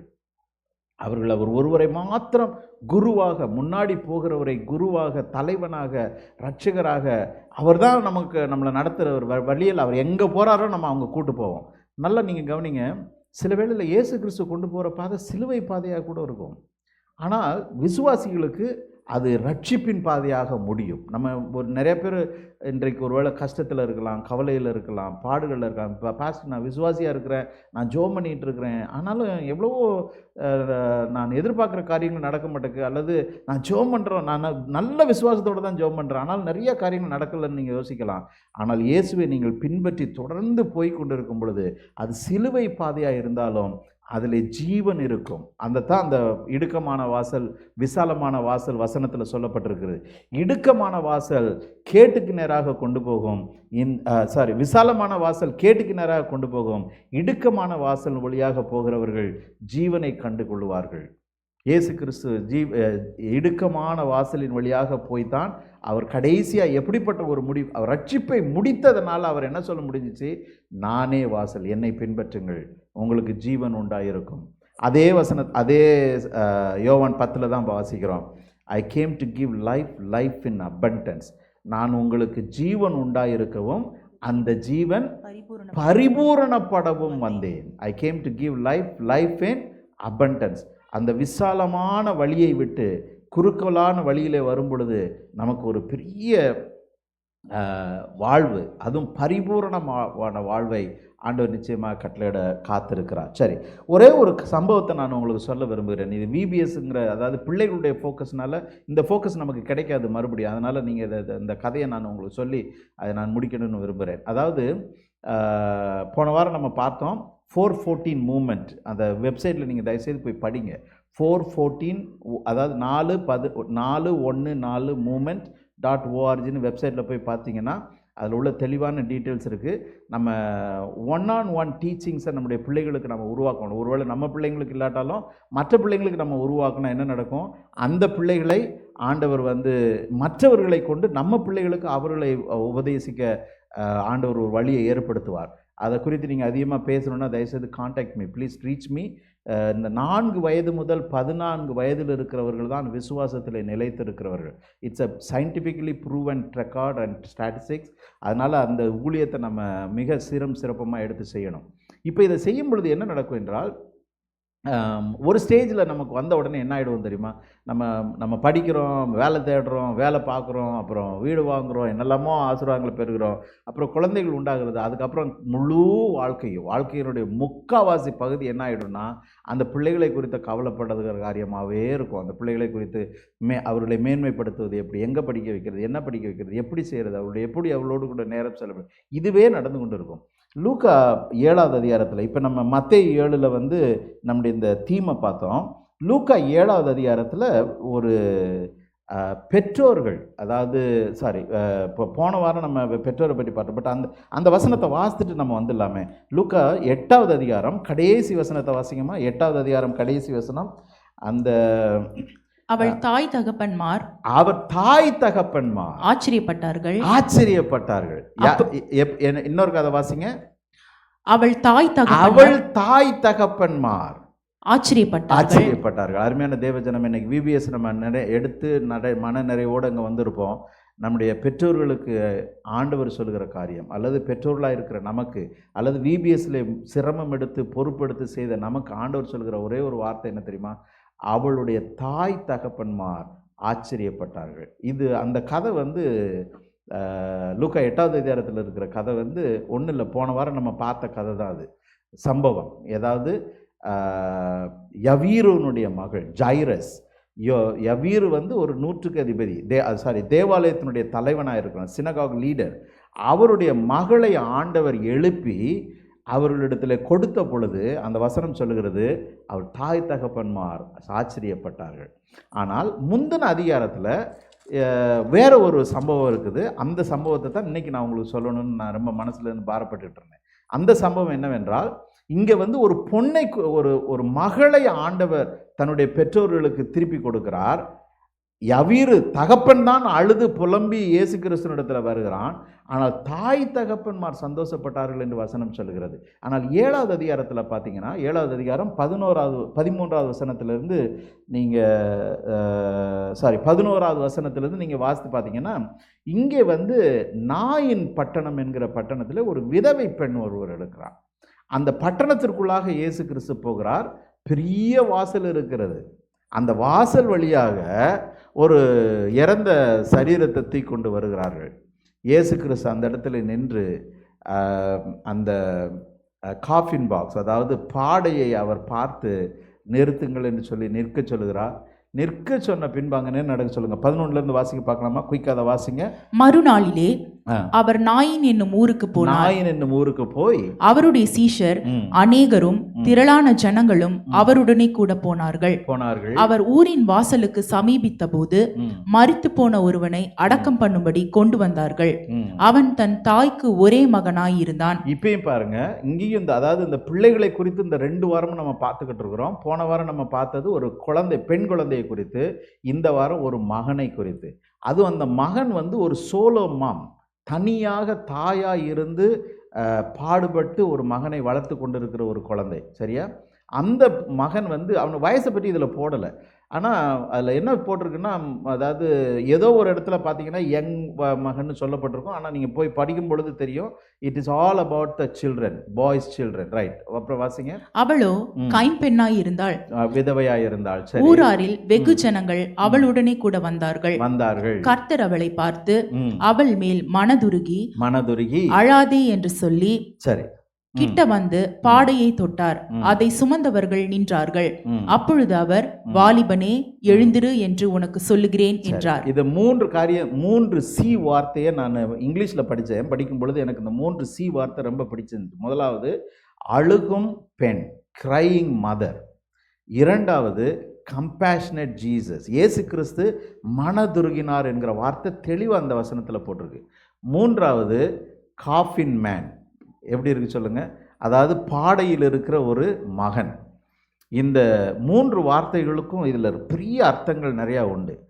எத்தனை பேர் இன்றைக்கு நம்முடைய பிள்ளைகளுக்காக மனம் வருந்துகிறோம், அல்லது அழுதுகிறோம், அல்லது எப்படிப்பட்டவர்கள் இன்றைக்கு உலகத்தில் இருக்கிறாங்க? நீங்கள் எங்கேயாவது யாராவது ஒரு வீட்டில் போயிட்டு அப்படியே குழந்தைய பற்றி நீங்கள் பேச ஆரம்பிங்க, இந்த கான்வர்சேஷன் வந்து நீங்கள் நினச்சிக்கிறத விட பெரிய லாங் கான்வர்சேஷனாக இருக்கும். என்ன படிக்கிறாங்கன்னு கேட்டால் போதும், மீதி நிறையா சொல்ல ஆரம்பிச்சிருவாங்க. எப்படி இருக்கிறாங்கன்னு கேட்டால் போதும், நிறைய சொல்ல ஆரம்பிச்சிருவாங்க. எவ்வளோ குழந்தைகள் இன்றைக்கு அதாவது பிள்ளைகளுடைய வியாதியினால் கஷ்டப்படுகிற பெற்றோர்கள் எவ்வளோ பேர் உண்டு தெரியுமா? நீங்கள் நிறைய இடங்களுக்கு ஊர் சுற்ற போவீங்க, ஊர் சுற்றி பார்க்குறதுக்குன்னு போவீங்க.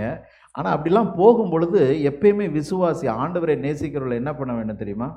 அந்த பட்டணங்களில் எந்த பட்டணத்தை நீங்கள் பார்க்க போனாலும் முக்கியமான ஸ்தலங்களை நம்ம பார்க்க போவோம், ஹிஸ்டாரிக்கல் பிளேசஸை பார்க்க போவோம் இல்லையா? ரொம்ப ஃபேமஸாக இருக்கிற இடத்த பார்க்க போவோம். தயவு செய்து ரொம்ப ஃபேமஸாக அங்கே ஒரு ஹாஸ்பிட்டல் இருக்குன்னா உள்ளே போய் பார்த்துட்டு வாங்க. You have to know. ஏன்னா நம்ம நினைக்கிறோம் நம்ம கஷ்டம் வந்து நம்மளை சம்மந்தப்பட்டதில்லை, அது யாரோ ஒருத்தருக்கு, வியாதி வந்து யாரோ ஒருத்தருக்கு. இல்லை, ஒரு நேரத்தில் நமக்கும் அதுக்கும் ஒரு தொடர்பு ஒன்று உண்டு. நியூயார்க்கில் நீங்கள் போனீங்கன்னா தயவுசெய்து எப்பயுமே நீங்கள் பார்க்க வேண்டிய ஆஸ்பத்திரி வந்து சிலோன் கேட்ரிங்னு ஒரு ஹாஸ்பிட்டல் இருக்குது. அது வந்து it's only men for children's cancer hospital. நான் உள்ளே போய் நிறையா நாள் நேரம் செலவு பண்ணியிருக்கிறேன். நிறைய நண்பர்களோடு சம்மந்தப்பட்டு சர்ச் ஆஃப் காட் திருச்சபையில் ஒரு விசுவாசிக்காக போய் அவர்களோடு கூட இருந்து, வீட்டில் அம்மா இருந்திருக்கிறாங்க, குழந்த ஹாஸ்பிட்டலில் இருக்குது. அப்பா வந்து போலீஸ்காரங்க வந்து கூப்பிட்டு போயிட்டாங்க என்கொயரிக்குன்னு. நடுவில் எனக்கு ஃபோன் பண்ணி சொல்கிறாங்க, பாஸ்டர் இந்த குழந்தைக்கு தாய் வீட்டில் இறந்துருக்குறாங்கன்னு எப்படி சொல்கிறதுன்னு தெரில, நீங்கள் வந்து ஹெல்ப் பண்ணுங்கள். ஒரு சர்ச் ஆஃப் காடில் நடந்த ஒரு சம்பவம், நான் தொடர்புடைய ஒரு திருச்சபை. அப்போ அந்த குழந்தை போய் பார்த்து சொன்னோம். அந்த குழந்தை சிக்காக இருந்தது. ஆனால் அந்த குழந்தைக்கு ஞானஸ்தானம் கொடுத்து அந்த குழந்தைய ஆண்டவருக்குள்ள அப்படியே உள்ளே கொண்டு வந்து, அப்புறம் இன்றைக்கு பார்த்திங்கன்னு சொன்னால் அந்த குழந்தையும் ஆண்டவருக்குள்ளாக மரித்து போய்விட்டது. தாய் மரித்து விட்டது, குழந்தை மரித்து விட்டது. அந்த சகோதரன் இப்பொழுது மறுபடியும் தன்னுடைய வாழ்க்கையை விசுவாசத்தில் ஆரம்பிச்சிருக்கிறார். ஆனால் அந்த கஷ்டத்தின் மூலமாக அவர் ஒரு நல்ல டீச்சர். நியூ ஜெர்சியில் ஒரு பெரிய பள்ளிக்கூடத்தில் ஒரு நல்ல டவுனில் ஒரு டீச்சர். பேட்டர்சன்கிற டவுன் வந்து ரொம்ப கஷ்டப்பட்ட மக்கள் இருக்கிற ஒரு பகுதி. அங்கே அவர் வச்சுருக்கிற பணத்தெல்லாம் தாயும் மனைவி இறந்துட்டாங்க, ஒரே ஒரு குழந்தை, அந்த குழந்தையும் இறந்து போய்விட்டது. நான் சம்பளம்லாம் வாங்கி என்ன பாஸ்டர் செய்வேன்னு சொல்லிட்டு ஒவ்வொரு வாரமும் சம்பளம் வாங்கினோடனே இவ்வளோ பாக்ஸு பீஸாவை வாங்கிட்டு பார்க்குக்கு போவார். இன்றைக்கி நடந்துக்கிட்டு இருக்கிற கதையை சொல்கிறேன் உங்களுக்கு. இவ்வளோ பாக்ஸுங்க பீஸாக்களை வாங்கிட்டு, பெரிய பெரிய பாக்ஸ் பீஸா வாங்கி கொண்டு போய் பார்க்கில் உட்காந்து வர்றவங்களெல்லாம் கூப்பிட்டு பீஸை கொடுப்பாரு. அப்படியே கைப்பிரதியை கொடுக்க ஆரம்பித்தார், பைபிளை கொடுக்க ஆரம்பித்தார். இன்றைக்கு ஒரு சபை உருவாக்கியிருக்கு. ஆமென்னு சொல்லுங்கள். ஒரு சபை உருவாக்கப்பட்டிருக்கிறது. கஷ்டம் வந்து நம்ம நினைக்கிறோம் யாருக்கு எப்படி வரும் என்று. ஆனால் வேதம் சொல்லுகிறது இந்த மகனை ஆண்டவர் நிறுத்துகிறார், அந்த பாடையை நிறுத்துகிறார். எத்தனை பேர் அருள் தம்பிங்க வந்தாங்க இல்லையா, அருள் கூட படிச்சுக்கிட்டு இருந்தவங்க தான் பாஸ்டர்மாவுக்கு தம்பி. பார்த்தியா, பாஸ்டர்மா வந்துடுறாங்க, எப்படினாலும் உள்ளே வந்துடுறாங்கல்ல. நான் அவங்க சொல்லணும்னு நினைக்கல, ஆனாலும் வந்துட்டாங்க. அவங்க தம்பி பார்த்திங்கன்னா அந்த பாப்பானுடைய சரீரம் அடக்கம் பண்ணப்பட்டு சர்ச் ஆஃப் காட் சர்ச்சில் முன்னாடி ஃபியூனரல் சர்வீஸ் நடந்துக்கிட்டு இருக்கு. நானும் முன்னாடி இருக்கிறேன், இன்னும் பாஸ்டர்ஸுங்க இருக்கிறாங்க அடக்க ஆராதனையில். அவர் முன்னாடி நின்றுட்டு ஜெபம் பண்ணார். என்ன ஜெபம் பண்ணார் தெரியுமா? எல்லாரும் அவரை திட்டினாங்க. என்ன சொல்லி ஜெபம் பண்ணார்னா, நீ மறிக்கவே இல்லை, நீ எழுந்துரு என்றார். எழுந்துருன்னு சொல்லி ஜெபம் பண்ணிக்கிட்டு இருந்தார். ஏன்னால் அவர் அக்செப்டே பண்ண முடியல. சச் அ க்யூட் பாஸ்டர் மட்டும் நீங்கள் கொஞ்சம் பேசுங்க, அவங்க அந்த குழந்தைய குறித்து ரொம்ப அதிகமாக சொல்லுவாங்க. ஜெபஸ் வந்து சின்ன பேபி, அவன் மேலே அந்த குழந்தைக்கு அவ்வளோ இஷ்டம். எல்லா நாளும் சாயங்காலம் வீட்டில் ஆக்சிஜனில் மூக்கில் டியூப் போய்கிட்டு இருக்கும், டேங்க் இருக்கும், கூட வந்து வீட்டில் வந்து உட்காந்து ஜெபஸ் குழந்தையாக இருக்கும் பொழுது கூட தூக்கி வச்சுட்டு உட்காந்துட்டு இருப்பாங்க. அருமையான தேவஜனமே, விசுவாசியினுடைய வாழ்க்கையில் நடந்த ஒரு சம்பவம். ஆண்டவர் என்ன செய்கிறார், எந்த பிள்ளைகளும் மறிக்க வேண்டும் என்று விரும்புகிற பிள்ளை. அதனால தான் அந்த கேட்டுங்கிற வாசலில் அந்த வார்த்தை வரும் பொழுது அழிவுக்கு போகிற அந்த விசாலமான வாசல், இந்த பட்டணத்தில் பாருங்கள், வாசலுக்கு சமீபித்து வந்தது, பெரிய கூட்டம் இருந்தது, விசாலமான வாசல் இருந்தது. அந்த வாசல் வழியாக பாடியை தூக்கிட்டு போயிட்டு இருக்கிறாங்க. இயேசு கிறிஸ்து அந்த பாடியை நிறுத்துகிறார், அந்த சபப்பெட்டியை நிறுத்துகிறார். நிறுத்திட்டு சொல்கிறாரு, அவளோ கைம்பெண்ணாக இருந்தால் ஊராரில் வெகு ஜனங்கள் அவளுடனே கூட வந்தார்கள். அடுத்த வசனத்தை வாசிங்கம்மா. இயேசு அவர் ஊராரின் வாசலுக்கு சமீபித்த போது கர்த்தர் அவளை பார்த்து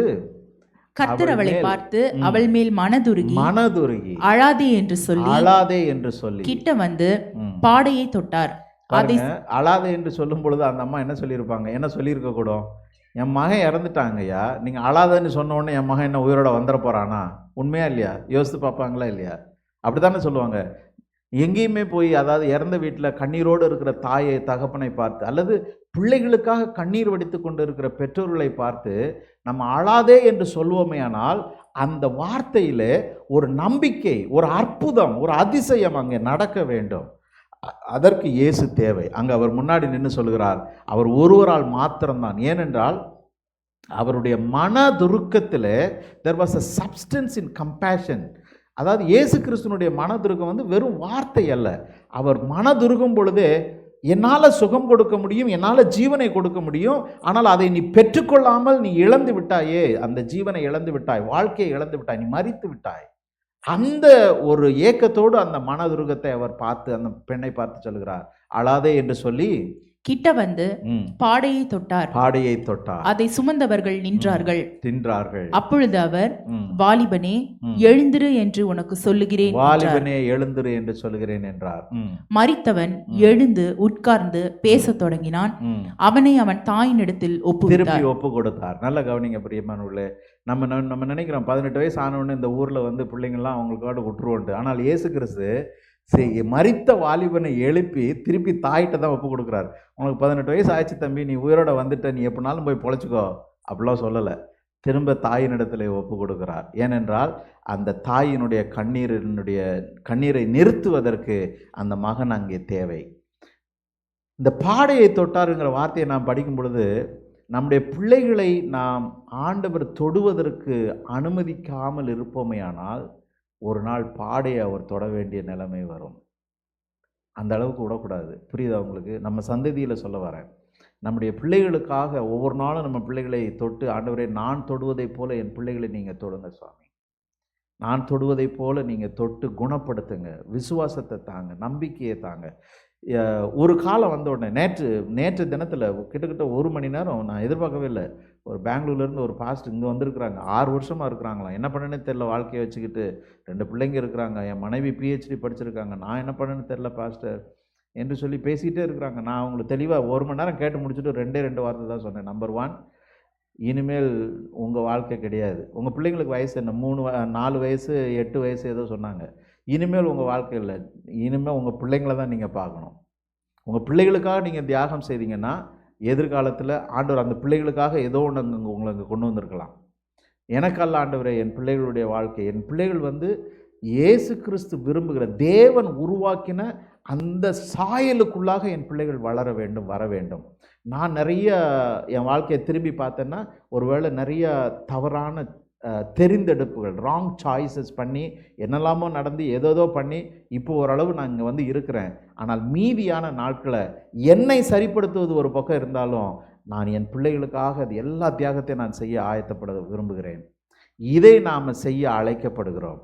அதை நாம் கண்ணீரோடும் கவலையோடும் அணுகுவோமே ஆனால் ஆண்டவர் நம்மை பார்த்து சொல்லுவார், அழாதே என்று சொல்லுவார். நம் மீது அவர் மனதிருக்கம் கொள்ளுவார். நம்முடைய பிள்ளைகளுடைய வாழ்க்கையிலே அற்புதத்தை தருவார், ஜீவனை திரும்ப கொண்டு வருவார். இந்த 2 வாரமும் பிள்ளைகளுக்காக செய்யப்பட்ட வாரம். இந்த 2 சம்பவங்களையும் மறக்கவே மறக்காதீங்க. ஒன்று யவீரனுடைய மகள், 2வது நாயின் விதவையினுடைய மகன். இந்த 2 பேருமே ஆண்டவரால் தொடப்பட்ட பிள்ளைகளுடைய வாழ்க்கையில் கர்த்தரால் என்ன செய்ய முடியும் என்பதற்கு ஒரு பெரிய அடையாளம், அற்புதம். எல்லாரும் எழுப்பி நிற்போம். கண்களை மூடி நாம் ஜெபிக்க போகிறோம். ஆண்டவரை பார்த்து சொல்ல போகிறோம், இந்த தேசத்தில் இருக்கிற பிள்ளைகளுடைய எண்ணிக்கை என்ன, நம்முடைய சபையில் இருக்கிற பிள்ளைகளுடைய எண்ணிக்கை என்ன. ஒவ்வொரு நாளும் பிள்ளைகளுடைய பெயரை நாம் சொல்லி நாம் ஜெபிக்க கடமைப்பட்டிருக்கிறோம், அழைக்கப்படுகிறோம். ஒரு குழந்தையினுடைய வாழ்க்கையிலாவது நான் ஒரு வித்தியாசத்தை கொண்டு வர முடியும் என்று சொல்லி நீங்களும் நானும் ஒப்பு கொடுக்க நாம் அழைக்கப்படுகிறோம். அது எதுவாக இருந்தாலும் சரி, யாராக இருந்தாலும் சரி. எவ்ரி மூமெண்ட் இந்த life of our relationship with children are teaching moment. அதாவது பிள்ளைகளுடைய வாழ்க்கையில் இருக்கிற ஒவ்வொரு நிமிஷமும் ஏதோ ஒரு காரியத்தை அவர்களுக்கு தேவனுடைய அன்பை வெளிப்படுத்துகிற ஒரு நேரமாக இருக்கும். இந்த மாத வாக்குத்தத்த வசனத்தில் பார்த்தீங்கன்னா, அன்பு நம் மீது ஊற்றப்பட்டு இருக்கிறபடியால் நாம் ஒரு நாளும் வெட்கப்பட மாட்டோம் என்று வேதம் சொல்லுகிறது. அருமையான தேவஜனமே, தேவனுடைய அன்பை அந்த பிள்ளைகளுடைய வாழ்க்கையில் நாம் விதைக்க ஆரம்பிக்கும் பொழுது, அந்த பிள்ளைகளுக்காக எல்லா தியாகத்தையும் செய்ய விரும்பும் பொழுது ஆண்டவர் நம்ம வாழ்க்கையில் பெரிய காரியங்களை செய்வார், பெரிய காரியங்களை செய்வார். நீங்கள் எதை குறித்து கவலைப்படுறீங்க, கண்ணீர் வடிக்கிறீங்க? நாயின் விதவை போல ஒருவேளை தனிமையை உணர்ந்தவர்களாக இருக்கலாம். விதவைனா அதாவது விதவையாகவே இருக்கணும்னு அவசியம் இல்லை, தனிமையாக உணர்ந்தவர்களாக இருக்கலாம். எங்கள் வீட்டுக்காரங்க ஐயா அல்லது எங்கள் வீட்டுக்கார அம்மா என் பிள்ளைங்களுக்கு என்ன சொன்னாலும் அவங்க புரிஞ்சுக்கிடவே மாட்டாங்க, அல்லது நான் சொல்கிறபடி அவங்க சொல்கிறது கிடையாது, இவங்களால தான் இந்த பிள்ளைங்களே கெட்டு போகிறாங்க. எவ்வளவோ காரியங்களை நம்ம பேசுவோம், நம்ம யோசிப்போம். ஆனால் எல்லா விதத்திலும் எந்த வகையிலாவது ஆண்டவருடைய சமூகத்தை நாம் அங்கே உணர முடிகிறதா யோசித்து பாருங்கள். ஆண்டவர் நம்மை பார்த்து மனதுருகுகிறார். நம்ம தகப்பனையும் பார்த்தோம், தாயவும் பார்க்கிறோம். 2 அதிகாரத்திலையுமே, 7வது அதிகாரம் 8வது அதிகாரம் லூக்காவில் தாயை பார்க்கிறோம், தகப்பனையும் பார்க்கிறோம். பிள்ளைகளுக்காக பரிதபிக்கிற பெற்றோரை பார்க்கிறோம். அந்த பிள்ளைகளுடைய வாழ்க்கையில் இயேசு கிறிஸ்துவை அனுமதிக்கிற பெற்றோர்கள் இவர்கள். இயேசு கிறிஸ்துவுடைய வார்த்தையை கேட்டு கடைசி நிமிஷத்திலே மரணத்திற்கு பின்பு பாடைக்கு பின்பு அடக்கம், அதற்கு முன்பாக கூட ஆண்டவரால் அற்புதத்தை செய்ய முடியும். பாஸ்டர் எல்லாமே முடிஞ்சு போச்சு. இயேசு கிறிஸ்து அந்த குறுகலான வாசலில் வரும் பொழுது முடிவு அல்ல, அது ஆரம்பம். ஆமேன்னு சொல்லுங்க. நமக்கு மாத்திரமல்ல, நம்முடைய முழு குடும்பத்திற்கும், நம்முடைய முழு பிள்ளைகளுக்கும், அதாவது எல்லா பிள்ளைகளுக்கும், நம்முடைய பிள்ளைகள் மூலமாக இந்த தேசம் தொடப்பட வேண்டும், சந்திக்கப்பட வேண்டும். அவங்க பேசுகிற ஸ்லாங்கை கூட நீங்களும் நானும் பேச முடியாதுங்க. அவங்களுடைய அணுகுமுறை வித்தியாசமானது, அவர்களுடைய புரிந்து கொள்ளுதல் வித்தியாசமானது, அவர்களுடைய ஏற்றுக்கொள்ளுதல் வித்தியாசமானது. ஆனால் அதை புரிந்து கொள்வதற்கும் அதை கிரகித்து கொள்வதற்கும் உங்களுக்கு எனக்கும் தேவனுடைய கிருபை வேண்டும். ஆனால் பெரிய காரியங்கள் அது ஒரு பொக்கிஷம் போல தோண்ட வந்து கொண்டே இருக்கும். நீங்கள் அப்படியே உட்காந்து நேரம் செலவு பண்ணி பாருங்கள், அது தோண்ட வந்து கொண்டே இருக்கிற மாதிரி இருக்கும். ஆனால் ஆண்டவர் அற்புதத்தை செய்ய விரும்புகிறார். இந்த 2 பேரையுமே பார்த்து செய்த ஒரே ஒரு காரியம், ஆண்டவர் சொன்ன காரியம் என்ன தெரியுமா? பெண்ணை பார்த்து சொல்லுகிறார், யவீரனுடைய மகளை பார்த்து தலித்தாக்கும் என்று சொல்லுகிறார். மகனை பார்த்து சொல்லுகிறார், வாலிபனே எழுந்திரு என்று சொல்லுகிறார். ஒரு பாடல் உண்டு, ஒரு வார்த்தை சொல்லும் கர்த்தாவே என் வாழ்க்கையெல்லாம் செழிப்பாகுமே. இந்த 2 பிள்ளைகளுடைய வாழ்க்கையில் ஆண்டவர் ஒரே ஒரு வார்த்தையை சொல்லும் பொழுது 2 பேரும் மரித்தவர்கள் உயிரோடு எழுந்தார்கள் என்று வேதத்தில் வாசிக்கிறோம். எவ்வளோ பெரிய அற்புதத்தை ஆண்டவர் நம்முடைய பிள்ளைகள் வாழ்க்கையில் செய்ய விரும்புகிறார் சொல்லுங்க பார்க்கலாம். அருமையான தெய்வ சகோதரனே சகோதரியே, இன்னும் ஒரு 20 வருஷம் 30 வருஷம் 40 வருஷத்துக்கு அப்புறம் உங்கள் பிள்ளைகளுடைய வாழ்க்கை எப்படி இருக்கும் நீங்கள் யோசித்து பாருங்க பார்க்கலாம். இன்றைக்கு நீங்கள் ஒப்பு கொடுக்க போகிறீங்க. ஆபிரகாம் தன்னுடைய மகனுக்கு அதை செய்தான். ஆபிரகாம் விசுவாசிகளின் தகப்பன். ஆயிரக்கணக்கான கோடிக்கணக்கான பிள்ளைகளை உனக்கு தருவேன் என்று ஆண்டவர் சொல்லு. கடலின் மணலை போல என்று சொன்ன தெய்வத்துக்கு அந்த ஒரு குழந்தையினுடைய வாழ்க்கையில் அந்த ஆண்டவர் ஆபிரகாமுடைய பிரயாணம் என்பது வெரி இன்டிமேட் ஜேர்னி. அவனோடு கூட நெருக்கமாக இருந்தது. தேவனுக்கும் ஆண்டவருக்கும் மகனுக்கும் அந்த முக்கோண உறவு செழிப்பாக இருந்த உறவாக இருந்தது. நீங்களும் நான் அதை செய்யும் பொழுது அவர்கள் மூலமாக எப்படி ஈசாக்கின் மூலமாக தேசம் ஆசீர்வதிக்கப்பட்டதோ அதே போல உங்களுடைய உறவு ஆண்டவருக்கும் உங்களுக்கும் உங்கள் பிள்ளைகளுக்கும் இருக்கும் பொழுது உங்கள் பிள்ளைகள் மூலமாக தேசம் ஆசீர்வதிக்கப்படும். ஆமென். எல்லாரும் சேர்ந்து, ஒருவேளை இந்த பாட்டு உங்களுக்கு தெரியும் சொன்னால் சேர்ந்து பாடுங்க.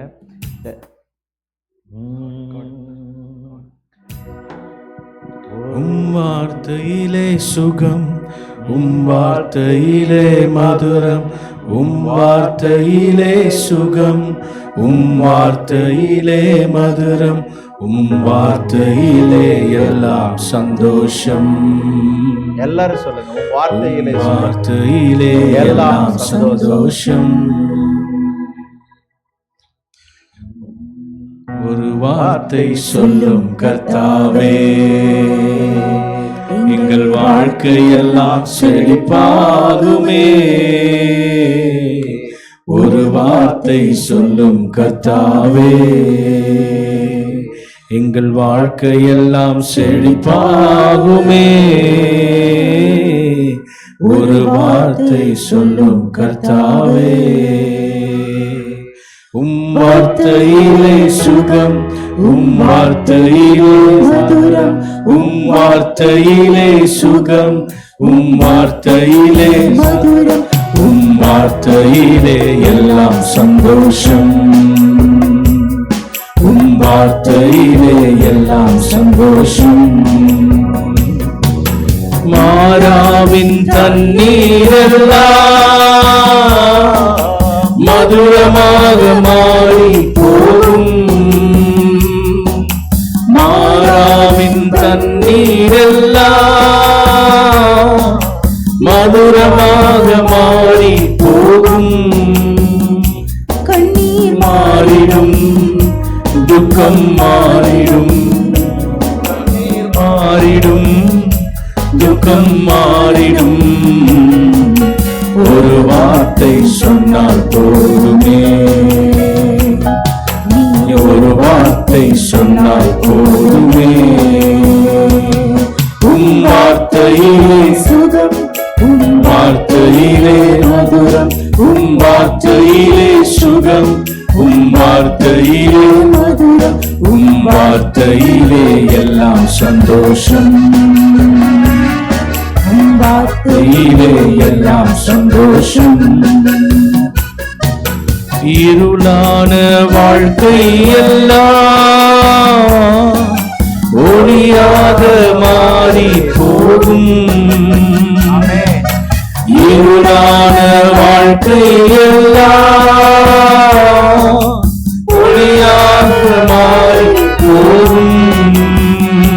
கண்ணீர் மாறிடும், துக்கம் மாறிடும். கண்ணீர் மாறிடும், துக்கம் மாறிடும். ஒரு வார்த்தை சொன்னால் போதுமே. நீ ஒரு வார்த்தை சொன்னால் போதுமே.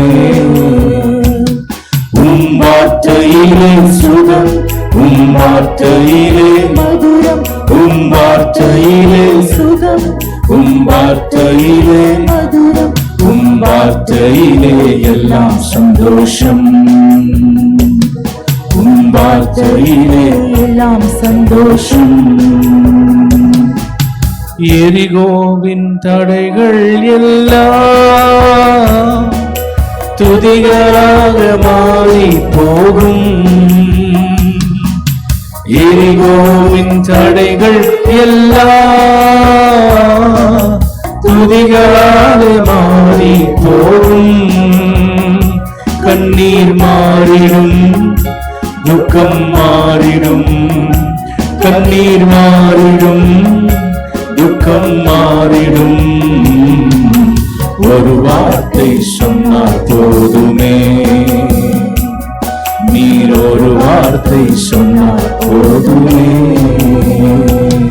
உம் வார்த்தையிலே சுகம், உம் வார்த்தையிலே மதுரம், உம் வார்த்தையிலே சுகம், உம் வார்த்தையிலே மதுரம், உம் வார்த்தையிலே எல்லாம் சந்தோஷம்,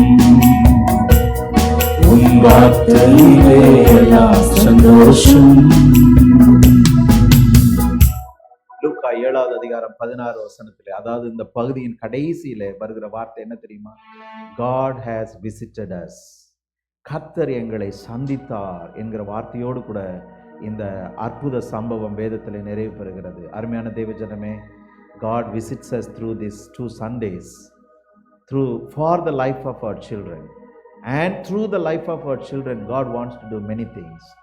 அந்த ஒரு வார்த்தையை சொல்வதற்கு, காதுகளை கொடுத்து நாம் கேட்பதற்கு, அந்த ஒரு வார்த்தை கூட்டத்தில் இருந்தால் கேட்காமல் போய்விடும் என்பதற்காக அந்த இடுக்கமான வாசல் வழியாக இயேசு கிறிஸ்து ஒருவரை மாத்திரம் தெய்வமாக, ராஜாவாக, கர்த்தராக, தகப்பனாக, தலைவராக கொண்டு பின்பற்றுகிற சந்ததியாக நாமும் நம்முடைய பிள்ளைகளும் உருவாகும்படியாக எல்லாரும் கண்களை மூடி இருக்கிற நேரத்தில் நினைத்த பிள்ளைகள் எல்லாம் நினைத்து ஜெபம் பண்ணுங்க பார்க்கலாம். இந்த விசேஷித்த நேரத்தில் உங்களுக்கு ஒரு ஜெப விண்ணப்பத்தை வைக்க விரும்புகிறேன். இந்த செவ்வாய்க்கிழமை நான் பாஸ்டர்மா பிள்ளைங்களோடு சேர்ந்து ஒரு தாய்க்கு 12 பிள்ளைகள் இருக்கிறார்கள் என்று சொல்லி மார்சி என்கிற ஒரு சகோதரியோடு கூட இந்த செவ்வாய்க்கிழமை நாங்கள் மீட் பண்ண போகிறோம். இந்த மார்சி என்கிற பெண் ஃப்ளோரிடாவில் இருக்கிற ஒரு வெள்ளைக்கார அம்மா. ஆனால் 12 பிள்ளைகளை தத்தெடுத்து மெர்சி ஹோம் என்று சொல்லி நடத்தி ஆப்பிரிக்காவிலேருந்து, அங்கேருந்து பல தேசத்திலிருந்து 12 பிள்ளைகள் எடுத்து சொந்த வீட்டில் வச்சு தன்னுடைய பிள்ளைகள் 12 பிள்ளைகள்னு வச்சு நடத்திக்கிட்டு இருக்கிறாங்க. அந்த மார்சிக்காக, அந்த மெர்சி ஃபவுண்டேஷனுக்காக ஜெபிக்க உங்களை அழைக்கிறேன். அவங்க கேட்கும்போது சொல்கிறாங்க, இந்த 12 பேர் சீசர்களை போல ஆண்டவர் எனக்கு தரிசனம் கொடுத்தார். 12 பிள்ளைங்களை நான் வளர்த்து அந்த 12 பிள்ளைகளுக்கு தேவ அன்பை ஊற்றி அந்த 12 பேரை வைத்து எப்படி இயேசு கிறிஸ்து உலகத்தை கலக்கினாரோ அதே போல இவர்கள் மூலமாக இயேசுவின் அன்பை இந்த உலகத்திற்கு நான் சொல்ல விரும்புகிறேன் ஐயா. பாஸ்டர் ஜெபம் பண்ணுங்கன்னு சொன்னாங்க.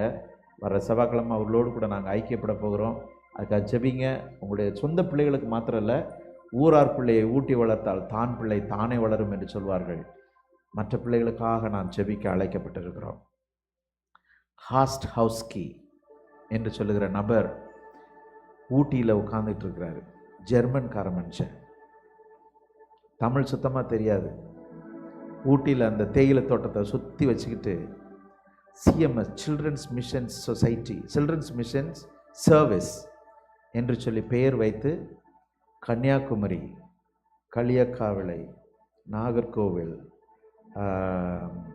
கிருஷ்ணகிரி, தருமபுரி என்று சொல்லி தமிழ்நாட்டில் மாத்திரம் கிட்ட 6000 பிள்ளைகளுக்கு உணவளித்து, உதவி செய்து, உடை கொடுத்து படிக்க வைத்து கொண்டிருக்கிற ஊழியம்.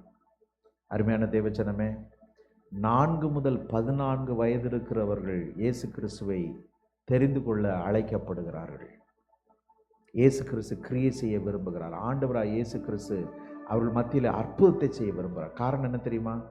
வாழ்வதற்காக பிறந்தவர்கள் பாடையில் போவதை அவருக்கு அனுமதிக்க மாட்டார். வாழ்வதற்காக பிறந்த குழந்தை மரித்து போயிருப்பதை அவர் ஒரு நாளும் அனுமதிக்க மாட்டார். ஆண்டவருடைய உயிர்த்தெழுந்த வல்லமை இன்றைக்கும் கிரியை செய்து கொண்டு இருக்கிறது. அது உங்கள் மூலமாக, என் மூலமாக செய்யக்கூடும். ஆனால் அவருடைய சத்தத்தை கேட்க செய்வதற்கு யவுருவை போல இயேசுவினிடத்திலே ஓடி வருகிற தகப்பனாக நீங்களும் நானும் இவருக்கு அழைக்கப்படுகிறோம். இயேசு கிறிஸ்துவனுடைய வார்த்தையை கேட்டு கண்கலங்கி நின்று கொண்டிருந்த தாயை போல அவருடைய வார்த்தையை கேட்டு அங்கே நின்று அவர் சொல்வதை கேட்பதற்கு உள்ள தாயை போல நாம் நிற்க அழைக்கப்படுகிறோம். எல்லாரும் ஜெபம் பண்ணுங்க. நல்ல ஆண்டவரே, எங்கள் தேசத்தை கண்ணோக்கி பாரும், எங்கள் திருச்சபையை கண்ணோக்கி பாரும், எங்கள் குடும்பத்தை கண்ணோக்கி பாரும், எங்களை கண்ணோக்கி பாரும், எங்கள் பிள்ளைகளை கண்ணோக்கி பாரும். இன்றைக்கும் போன வாரமும் இந்த விபிஎஸ்லும் அவானா புரோகிராமிலும் இருக்கிற ஒவ்வொரு பிள்ளைகளை கர்த்தர் கண்ணோக்கி பாரும். அற்புதங்களை செய்வீராக, பெரிய காரியங்களை செய்யும் ஆண்டவரே. எங்களுக்கு இதை கொடுத்த இந்த காரியங்களை செய்வதற்கு பலன் கொடுத்த தயவுக்காய் ஸ்தோத்திரம், தரிசனம் கொடுத்த தயவுக்காய் ஸ்தோத்திரம். இந்த உலகத்திலிருந்து நாங்கள் கொண்டு போகிறது ஒன்றுமில்லை கர்த்தாவே. ஆனபடினால் இந்த பிள்ளையுடைய வாழ்க்கைக்காக எங்களுடைய நேரம், பொருள் எல்லாவற்றையும் செலவு செய்த ஆண்டவரே, அவர்களை உங்களுடைய ராஜ்யத்தின் வழியிலே கொண்டு வருவதற்கான எல்லா காரியங்களையும் செய்ய ஆண்டவரே, நீர் செய்வதை நாங்கள் தடை செய்யாதபடிக்கு, நீர் செய்வதிலே நாங்கள் அந்த மகிமையை பார்க்கும்படியாக எங்களுக்கு நீர் உதவி செய்யும்படியாக நாங்கள் பிரார்த்தனை செய்கிறோம். இந்த மாலையில் இங்கே இருக்கிற ஒவ்வொருவருமே கரத்தில் தருகிறோம். என்னென்ன ஜெபத்தவையோடு கூட வந்திருக்கிறார்களோ, என்னென்ன பாரத்தோடு கூட இந்த இடத்துல இருக்கிறார்களோ ஆண்டவரே, என்னென்ன காரியங்களை கர்த்தர் எங்களுக்கு செய்ய வேண்டும் என்று எதிர்பார்ப்போடு கூட இருக்கிறார்களோ, அவ்வளவு அத்தனையும் அறிந்திருக்கிற ஆண்டவர் உங்களுடைய வலது கரத்தினால் தொட்டு ஆண்டவரே, அந்த மகளையும் மகனையும் உயிரோடு எழுப்பின தெய்வம் எந்த நம்பிக்கையும் எங்கள் வாழ்க்கையில செத்து போகவில்லை என்கிற நம்பிக்கையை கொடுக்கிற தெய்வம் எங்களுடைய வாழ்க்கையில் அற்புதங்களை செய்யும்படியாக ஜெபிக்கிறோம். குழந்தை இல்லாதவர்களை நாங்கள் நினைக்கிறோம் ஆண்டவரே. அற்புதங்கள் வேண்டும் என்று காத்திருக்கிறவர்கள் நாங்கள் நினைக்கிறோம். வியாதியிலே கடந்து போய் கொண்டிருக்கிறவர்கள் நாங்கள் நினைக்கிறோம். சிலோன் கேட்டரிங் ஆஸ்பத்திரியை போல எத்தனையோ பேர் எத்தனையோ மருத்துவ மையங்களை நாங்கள் நினைக்கிறோம். தேவரீர் பெரிய காரியங்களை செய்வீராக. எங்கள் சபையும் தொடர்ந்து நாங்கள் எழும்பி பிரகாசிக்க எங்களுக்கு உதவி செய்திருந்தோம். துதி கனமகிமை யாவற்றையும் உமக்கே செலுத்துகிறோம். நசரேயனாகிய இயேசுவின் நாமத்தில் பிதாவே, ஆமென். என் ஆத்துமாவே கர்த்தரை ஸ்தோத்திரி, என் முழு உள்ளமே அவருடைய பரிசுத்த நாமத்தை ஸ்தோத்திரி. என் ஆத்துமாவே கர்த்தரை ஸ்தோத்திரி, கர்த்தர் செய்த சகல போகங்களையும் மறவாதே. ஆமென்.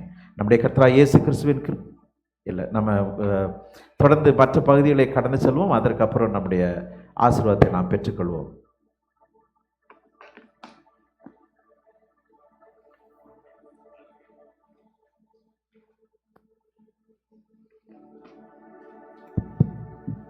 Now we are going to worship the Lord through our offering. I ask Christika to come and sing a song for us.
Yes, Pastor, to pray for the offering and close us in prayer. Let us pray. நல்ல ஆண்டவரே, உம்மை துதிக்கிறோம், தோஸ்தரிக்கிறோம் ஆண்டவரே. ஆண்டவரே, உம்மை ஆராதிக்கிறோம். நாங்கள் கொடுத்த காணிக்கையும் ஒரு ஆராதனை என்று சொல்லி உம்முடைய கருத்தில் ஒப்புக் கொடுக்கிறோம். ஆம் தகப்பனே, பிள்ளைகளுடைய ஊழியங்களையும் நாங்கள் நினைக்கிறோம். தேவரே, பெரிய காரியங்களை எங்கள் மூலமாக, திருச்சபையின் மூலமாக செய்வீராக. கொடுத்த ஒவ்வொரு காரியங்களையும் கர்த்தர் நீர் ஆசீர்வாதத்தில் குடும்பங்களை கண்ணோக்கி பாரும் தகப்பனே. ஆம் தகப்பனே, நாங்கள் இன்னும் போக வேண்டிய தூரம் வெகு தூரம், அடுத்த சந்ததிக்கு செய்ய வேண்டிய பணிகள் மிக அதிகம். அந்த தரிசனத்தோடு கூட நாங்கள் பிரயாணம் செய்ய ஆண்டவரே, உம்முடைய பரிசுத்த ஆவியானுடைய துணையும் உம்முடைய சமூகம் எங்களை எப்பொழுதும் பாதுகாக்கவும் பராமரிக்கவும் வழிநடத்த வேண்டும் என்று நாங்கள் பிரார்த்தனை செய்கிறோம். இந்த மாலை வேளையில் பங்கு பெற்ற ஒவ்வொருவருக்கும் அம்மை துதிக்கிறோம். இந்த வாரம் முழுவதும் எங்களோடு கூட இருந்தருளும். வரும் நாட்களில் கர்த்தருடைய காரியங்களை மகிமைகளை நாங்கள் பார்க்க அனுபவிக்க நாங்கள் விசுவாசிக்கிறதை போல பிரார்த்தனை செய்கிறதை போல உம்முடைய மகிமையும் உம்முடைய சமூகத்தையும் எங்கள் வாழ்க்கையில் அனுபவிக்க உணர உதவி செய்வீராக. துதிகன மகிமை யாவற்றையும் உமக்கே செலுத்துகிறோம். இந்த நாளில் விபிஎஸ்ல உதவி செய்த ஒவ்வொருவருக்கும் விசேஷித்த நன்மைகளை அவருடைய வாழ்க்கையில் செய்வீராக. ஆண்டவரே, வந்த பங்கெடுத்த பிள்ளைகள் ஒவ்வொருவரையும் தனிப்பட்ட விதத்தில் பெயராக நீர் ஆசீர்வதிக்கும்படியாக ஜெபிக்கிறோம். இந்த ஆராதனையில் பங்கு பெற்ற ஒவ்வொருவரையும் உம்முடைய நன்மையினாலும் திருப்தியினாலும் கர்த்தர் நிறைவு செய்து அனுப்பும்படியாக நாங்கள் பிரார்த்தனை செய்கிறோம். துதிகன மகிமை உமக்கே செலுத்துகிறோம். நசரேனாகிய இயேசுவின் நாமத்தில் பிதாவே, ஆமென். நம்முடைய கர்த்தராகிய இயேசு கிறிஸ்துவின் கிருபையும் பிதாவாகிய தேவனுடைய அன்பும் பரிசுத்த ஆவியினுடைய ஐக்கியமும் சகவாசமும் சிநேகமும் சகோதரமும் சன்னிதானமும் நம் அனைவரோடும் இந்த நாளிலே வர தடைப்பட்ட மக்களோடும், அது மாத்திரமல்ல இந்த பிள்ளைகள் ஊழியங்களிலே பங்கு பெற்றிருக்கிற ஒவ்வொருவரோடும் இன்றும் என்றும் கர்த்தருடைய வருகை பரியந்தம் தங்கி நிலைத்திருப்பதாக. ஆமென். ஆமென். God bless you all for being here. In our midst, Pastor Thomas Abraham. We'll go down for fellowship. Okay. We'll meet you all downstairs.